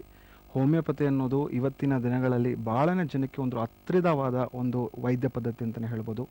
ಯಾಕಂದರೆ ಯಾಕೆ ಜನ ಚೂಸ್ ಮಾಡ್ಕೊಳ್ತಾರೆ ಹೋಮಿಯೋಪತಿ ಅಂದರೆ, ಇಲ್ಲಿ ಮೇಯ್ನಾಗಿ first of all side effects ಅನ್ನೋದು ಇರೋದಿಲ್ಲ, ಯಾವುದೇ ರೀತಿ ಅಡ್ಡ ಪರಿಣಾಮಗಳಿಲ್ಲ. ಹೋಮಿಯೋಪತಿ ಚಿಕಿತ್ಸೆ ಅನ್ನೋದೇ ಒಂದು ವಿತೌಟ್ ಸೈಡ್ ಎಫೆಕ್ಟ್ ಟ್ರೀಟ್ಮೆಂಟ್ ಅಂತ ಹೇಳ್ತೀವಿ. ಯಾಕಂದರೆ ಇಲ್ಲಿ ಯಾವುದೇ ರೀತಿ ಸ್ಟೆರಾಯ್ಡ್ ಫ್ರೀ ಟ್ಯಾಬ್ಲೆಟ್ಸ್ ಇರುತ್ತೆ, ಯಾವುದೇ ರೀತಿ ಕೆಮಿಕಲ್ಸ್ ಇನ್ವಾಲ್ವ್ಮೆಂಟ್ ಇರೋದಿಲ್ಲ. ಆ ವ್ಯಕ್ತಿಯ ಅನುಗುಣವಾಗಿ ನಾವು ಔಷಧಿಗಳನ್ನ ಕೊಡ್ತಾ ಹೋಗ್ತಾ ಇರ್ತೀವಿ.